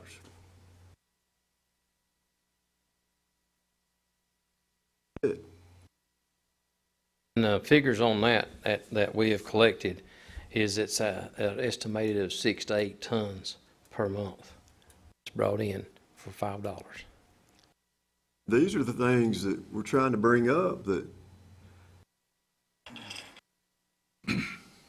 I just don't think there's been discussion on. They're not residents. They don't own property. Part-timers. They're getting to throw away everything that anybody else throws away. I'm not paying that $98 sticker charge. It's a $5 charge a month. You can bring it in with them to dispose. If they don't have a sticker. I can speak a little bit to that from experience. I ran a store for 20 years. Started out with one dumpster. People would come visit from away from this county, drive in, get gas. You look at their car and it was full of groceries and whatever they had bought someplace else. They would come up and go to the river, go camping or whatever. Sunday afternoon, Sunday night, they would fill the dumpster, my dumpster. Okay, I'll put a chain around it. Come back the next week and all these bags are piled up around the dumpster. These people brought trash in, camped or whatever, dumped their trash in Alleghany, then left without paying anything. Those were overnighters, or those were passerbys, as I'm hearing you. I'm talking about individuals who are here for seasons, continued overnights. I mean, there's a lot of trash that comes in that's not generated here. This is generated here. I mean, it's bought someplace else, they utilize it here and dump it here. What I'm referring to is bought here, utilized here, and discarded here. It's still trash we have to pay to get rid of. Mr. Chairman, if we're going Somebody to pays for it. get the financial report, we're going to have to make some progress here. They've got to leave at 13:30. My thoughts is table this to give them time to decide what the material's going in. That was my And bring motion, us- Mr. Chairman. That's a motion. You made a motion to earlier.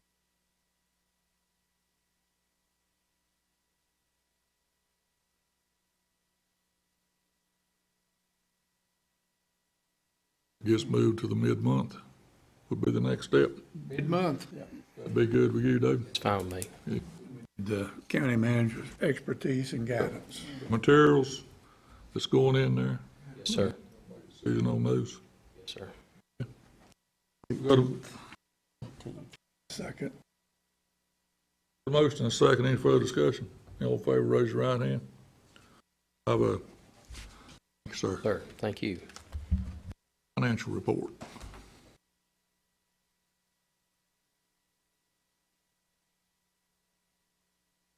A few papers out before I start, Mr. Chairman. Yeah.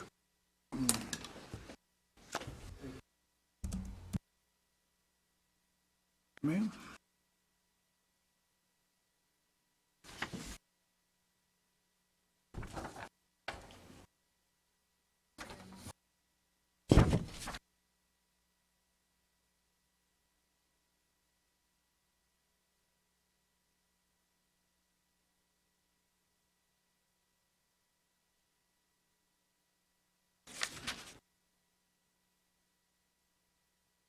Afternoon. Thank you for rearranging just a little bit. David and I have interviews at 1:30 to put another custodian on board. This is just the basic report like I presented to the board last month. We are going to make this a monthly report during the day meetings. Year-to-date revenue, $2,182,975.34. I will tell you that Sydney and I are a little behind on journal entries and things that need to be imported and posted in the system. So we're trying to get caught up with that, but being down some staff, we're having to do it as we can to handle our day-to-day duties. Year-to-date expenditures, $3,345,674.08. Below each of these columns, I do have the percentage too. The revenue is about 13% of the total budget. Expenditures is about 19.9% of the total budget. And of course, the approved budget is $823,075. Trying to get in a hurry here. And we're 20.8% along in the year with the budget. Does that make sense to everyone with the percentages? How far along should we be? How far along should we be? Well, that 20.8% is that's 2.5 months into the budget. Did you want the exact number where we need to be? Okay, I did not do that, so I'm sorry. Just did the percentage of how far along time-wise we were in the budget. Look at the expenditures and the revenue, we have a problem. Well, like I said, Sydney and I, Timing issue or what? we're running behind on posting things in the system. This money, most of the money has been received in the bank through our tax billing and things like that, and the things that come in through the finance office day to day. But there's paperwork and entries that go in behind that. And usually they are about a month behind, but we are a little bit behind just because we're down staff. If you're behind on the revenue and not. We're behind on revenue, yes, sir. Those expenditures, AP and payroll rolls right along just like normal. So that's one reason an interim finance officer had to be appointed, so those checks could just roll on with payroll and AP, and that's what you're seeing. Okay? Any more questions about that? To answer Mr. Prince, it's about 21%. We're at 21. 21. You're 2.5 months into your 12-month average. So if you're looking at how those space out, you're around 21%. Have a number yet, how we ended the year as far as fund balance? We do not. We had a CPA that was here week before last, something that the auditors last year asked to be done to help close out the end of the year and with those postings. Sydney and I did do the major, there's a rollback that has to be done with payroll and a few other things, like utilities and things like that, that has to be rolled back in the year. If it's a June utility bill, it has to be posted in June. So we have those things that have to be adjusted every year. She was here for 3 days, 3.5 days. She is still working on some of that. So we will be emailing back and forth with her to finalize all those numbers.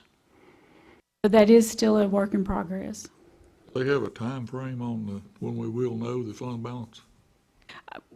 By next meeting, I should have you Okay. a number for the fund balance. It's just those adjusting and being without a finance officer. Our previous finance officer was out quite a bit with her health and things, so we're just making sure we're finding everything. Makes Add one sense. thing to that. Yes, sir. 2020's been a great year. A lot of things have happened, but there's a lot of things that have happened and happened over time that is hard to explain. When our previous finance director left, there were a number of things that remained to get done. Just say that. One of those things includes closing out the previous fiscal year. April and Sydney can attest to this. I am amazed at that process because we go deep into September paying invoices from the previous fiscal year.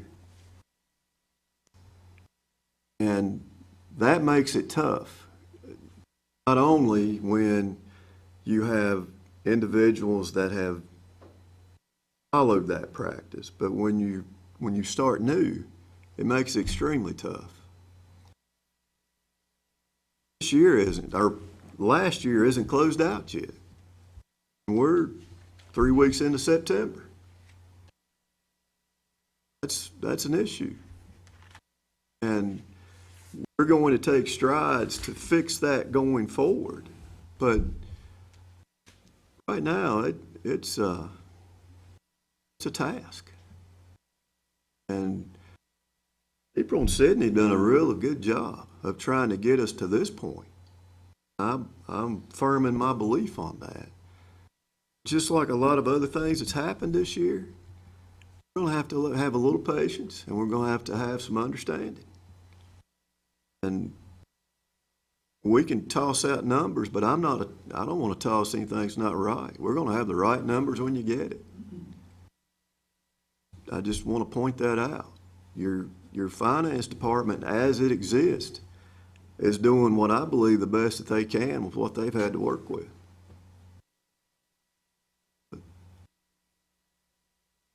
Question, if at all possible, do we try to take advantage of, if we pay on time, there's a 1% discount sometimes, or, some vendors offer discounts for paying 15 days or 10 days.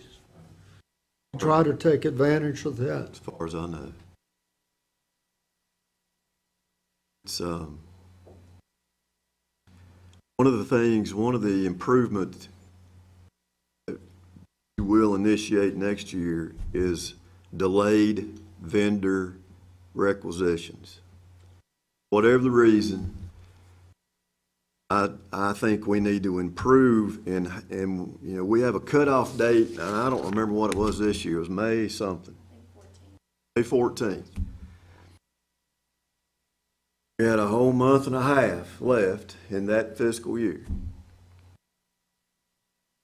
We need to be following up on our end and not relying on the vendors to send their requisitions when they find the appropriate time to do it. We need to be bringing those invoices in at our request and not at their disposal. That's what has driven some of our rollover deeper into the next quarter, is those bills that come in that were services or materials prior to June 30th, but those invoices not getting in on time. We've got to square that up. We can't let invoices lay out there for 2 or 3 months and then apply them back. That's what the auditors do. They credit them back to the previous fiscal year, but we've got to do a better job of getting those invoices in. Any other questions? I would just point out the bank balance also on this report. The bank balance is, as of Friday, $10,455,131.64. This time last year was at $7,526,741.07. People taking advantage of the discount, ain't they? Yes. Yep. Most of that's taxes that has come in, so, okay. Good luck, April. Quick Thank you. question, just to clarify, these numbers is year-to-date that are here at 13%, and you had indicated they're under probably what the actual is. That is correct. Is that under it because of help? Just, I mean, once the help is restored where we need it to be, will that lag shorten? Or, I mean, is that kind of your thinking with your, okay. Talk about that a little later. Okay, all right, just, thank you. Yes. I understand, I mean, the lag and the help and all that. I was just curious if that was something that the help would restore, or, thank you. Okay. Thank you. Thank you. And one thing I'll point out, I think maybe you have a report laying somewhere with the local spending. Yes. Sydney in the back is the individual that put that together. Now, granted, somebody's going to have to hold it before I can read it because it's so small, but I think that was a common request over the weekend. So we will include this in every mid-month meeting moving forward so you can see what type of local spending is there. Expand that to 2 pages and enlarge the print. Must have a small printer to print that. Okay. Got to move back up to the high flop BDC service, server room. We get through that. So we need to do that, Mr. Chairman. DD server room quotes. DC server room quotes. I don't mind to start the conversation. I think in the last few months, there's been communication about potentially locating CSAT maybe at the BDC and trying to utilize and understand how that is. Well, as we were going through that, it was discovered that the server room in the BDC is probably warmer than it should be. And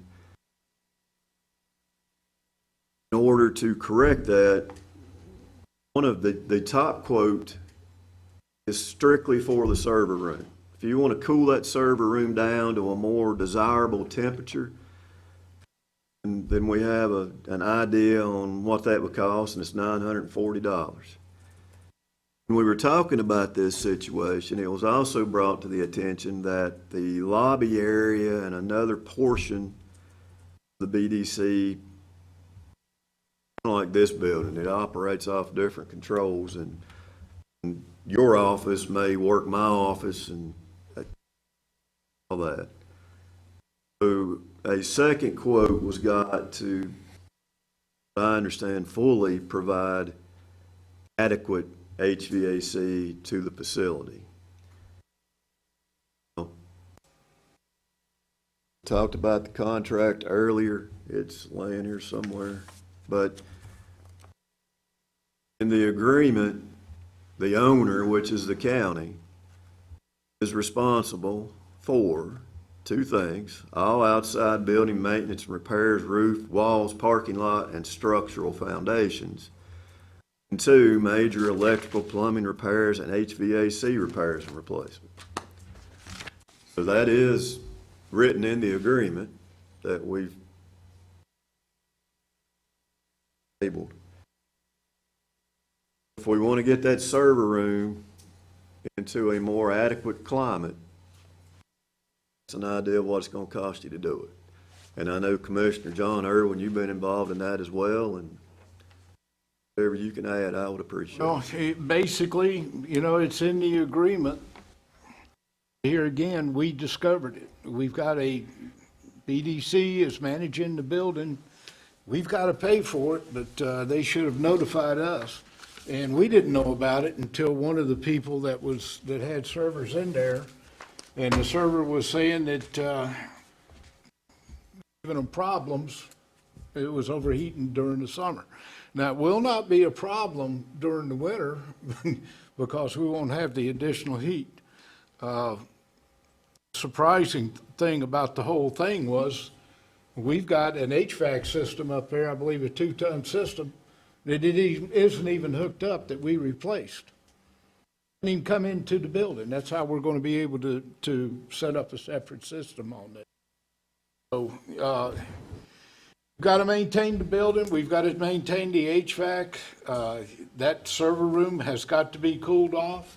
If we put additional equipment in there, it's just going to get worse. It's got to have a separate system. Well, the whole thing is going to be about 38, let's call it $4,000 if they don't run into any problems. It's not what we have in front of us. But I think you could get by with the server room, $940. But to take care of the lobby and everything else that they told us on. Server room be $1,000 or the $900, but other problem with the server room, it does have air conditioning going into it, but the thermostat is out in the, I believe, the lobby. The temperature would be fine out there, but you've got all these servers that are generating heat in the server room and different places. Let me understand, we've got a heating unit that's not tied into all this? Is that what you're saying? Yeah, we replaced it. And it was one for the library, and when they redid the library, they didn't need it, so they ran nothing to it. So whenever we went in and replaced all the equipment, we replaced an HVAC system. It wasn't being utilized with new equipment. It's sitting up there, not even running.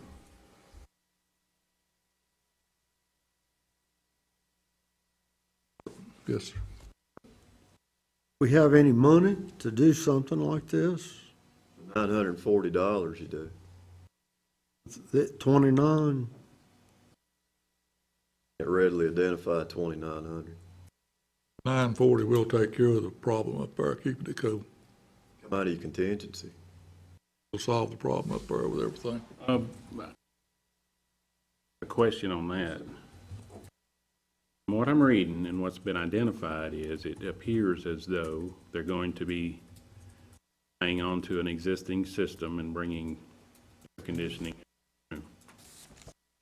Now, let me qualify that. Whenever the county manager and I were talking to the manager over there, he's the one that identified to us that there's an HVAC system over the library sitting there not even hooked up.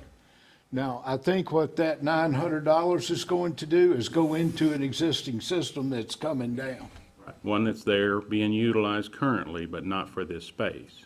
Okay, my concern with this is this could help the heating in the summer. But that same duct, when that system is running and heating in the winter, will be bringing now heat into that room.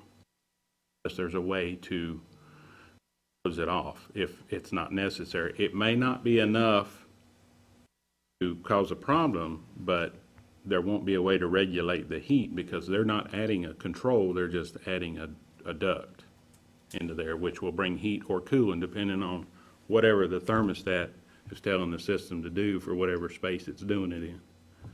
Personally, I think you don't do either because of the colder weather that's coming. Hottest of the days are gone. I think you wait and you analyze it. By that time, maybe there's additional funds that we can identify to fully correct the problem as opposed to patch it. About March, April, readdress Last that. quarter, yeah, somewhere in the last quarter.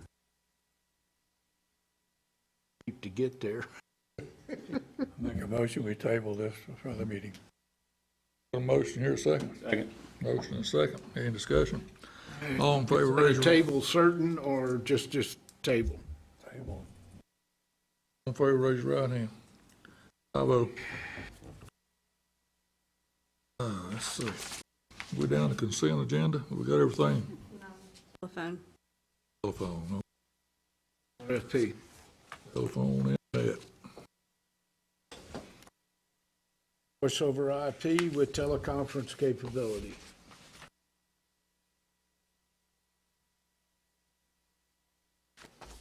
Find a couple of RFPs.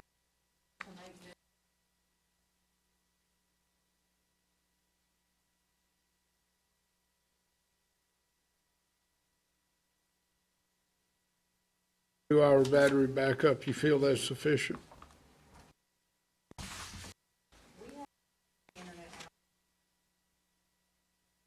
It's not internet, it'll be power. Building loses power, you'll have phone service for 2 hours.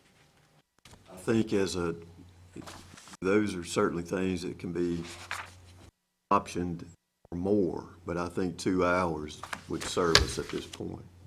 We have well, I know we've got a generator that we could pull in if this building loses power.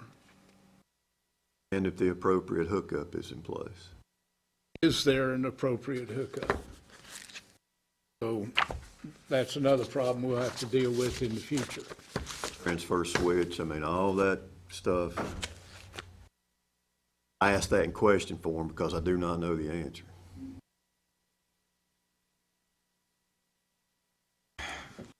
If I remember correctly, you'll save us about 50%. It's estimated that this will be a significant cost savings to us. As long as we get everything installed by December. Got a 30-day RFP process, you've got to review bids. I mean, there's a process to it. You can't approve it in December and expect 50%. You get 30 at that point.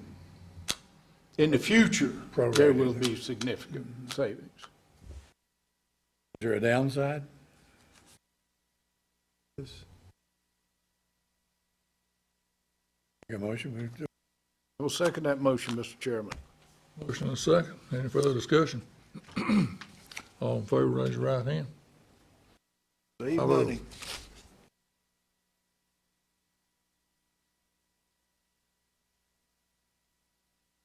Ms. Miller. Come on, on the fly. Goldfinger. Good afternoon. Good afternoon. You didn't say good evening. All right, so first thing this month, we've got the vehicle tax refunds, real and personal refunds, and real and personal releases. You see significant increase in those numbers this year. It's August when the tax bills go out, and so we've always got significant amount of refunds and releases, maybe not this much in releases. That's what we've got August this year. If there's any questions on any of that, I'll be glad to answer them. questions? Motion to accept. Move. Second. Motion and second. Any further discussion? All in favor, raise your right. 5-0. And you'll note on the report, there, you do have a new report in there, and actually it's a report you've supposed to have been getting for quite a while now. Instead of just the collection rate, it's the actual levy, what was paid and what's still outstanding. I was looking back at our August and several years, comparing our collection rates, what I was looking at when I found this, and noticed that before we got our new tax system, I used to report this number to you, and by statute, am required to report this to you. But when we switched software, I given this report. I just was given the collection rate, so I apologize for that. So that's what that is, if there's any questions on that. Questions? Okay. The license plate agency month-end report, there was a shortage of $21.50 when the auditor came last week, I believe it was. That was reimbursed to us, so there is not a shortage.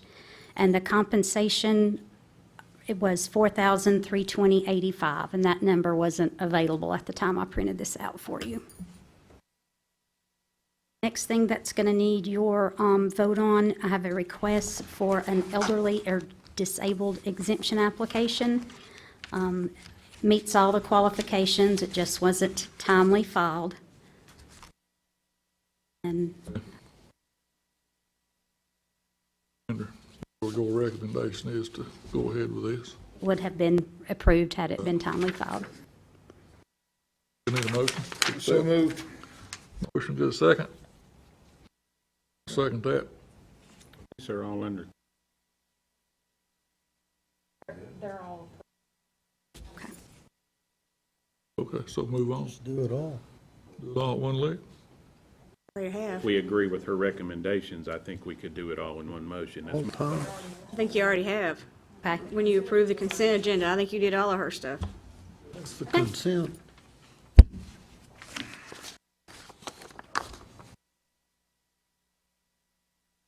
Thank you. Thank you. Apologize. Make it easy.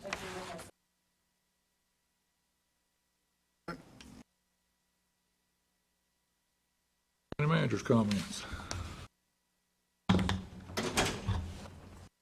Couple of updates on our facilities. The old Council on Aging building, the mechanical engineer will be here again Friday. And a lot of these will just say work is continuing because, as you recall, we're in the design phase at this time. So the design work on that continues. Administration building, mentioned at one of your last meetings about a replacement unit for the roof of this for the HVAC. That was put in last week, so that's taken care of. 90 South Main, the work continues to be performed on the earthquake study that we approved with Hemp Hill, Randall and Associates. Pool area is the same thing. They're putting that together for our insurance company.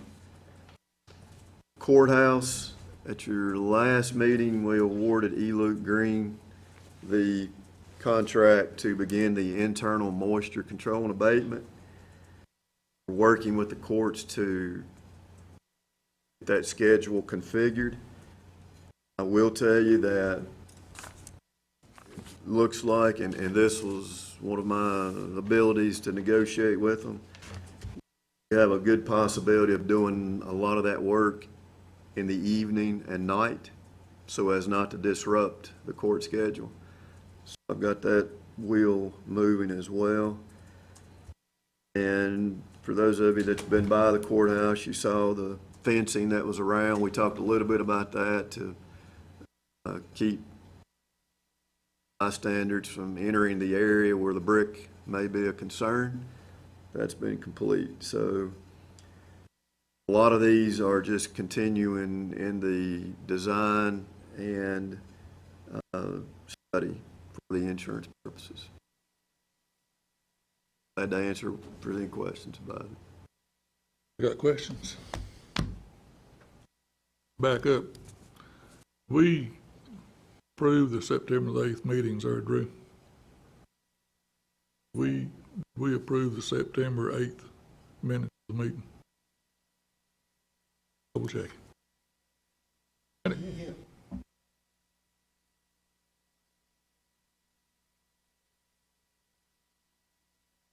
Hold on a minute. Put it on the motion, put it on the Allegiance. Yes, it was 5-0.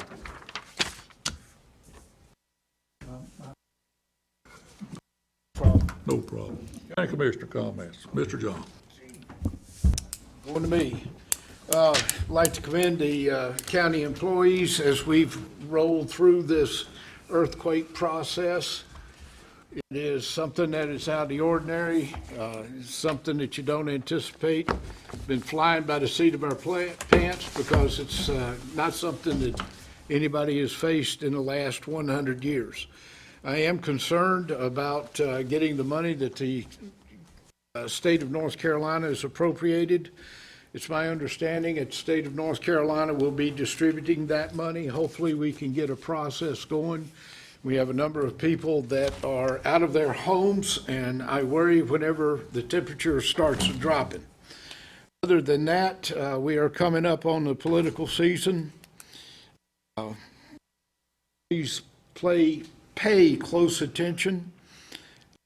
Things have changed with the death of Ruth Bader Ginsburg.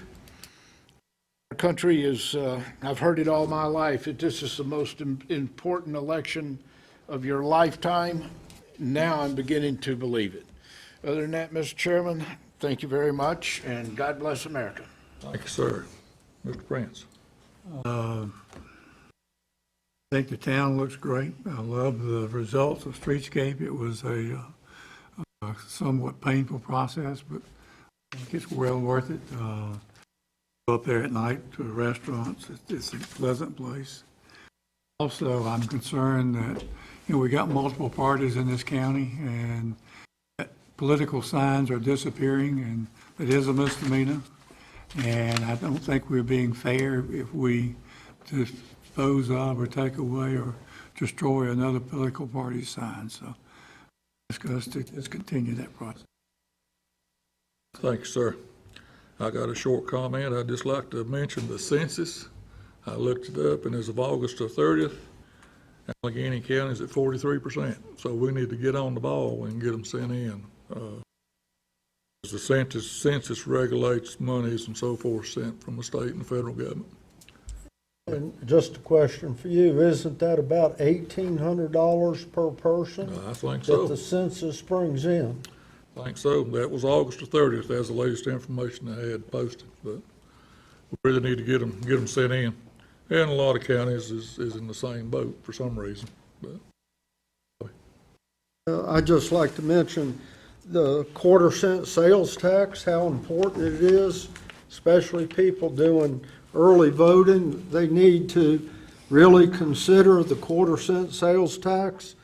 In my personal opinion, it'll save a property tax increase next year that the citizens of the county will have to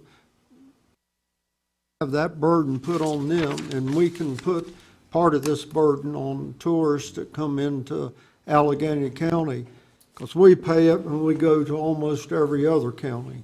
That's all. Commissioner Evans.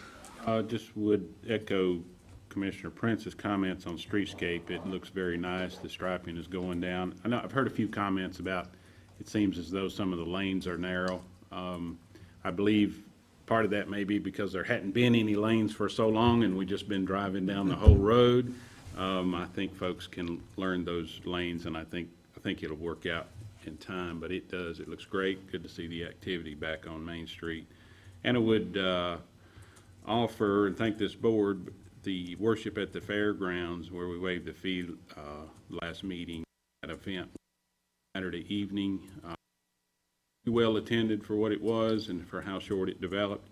And as of this morning, it was just a little over 2 hours that went in. I think I count here that for this. That's great. The streetscapes looks real nice. I made my first walk down Main Street today on the sidewalk. It's real nice, and it's real pretty come through there in the nighttime. Let's see. In closed session, I hear a motion to... Make that motion, Mr. Chairman, contingent on a 5-minute break before we go into session. A motion, motion second, all in favor, raise your right hand. General Statute 143-318-11A-6 personnel. Bingo. Bingo,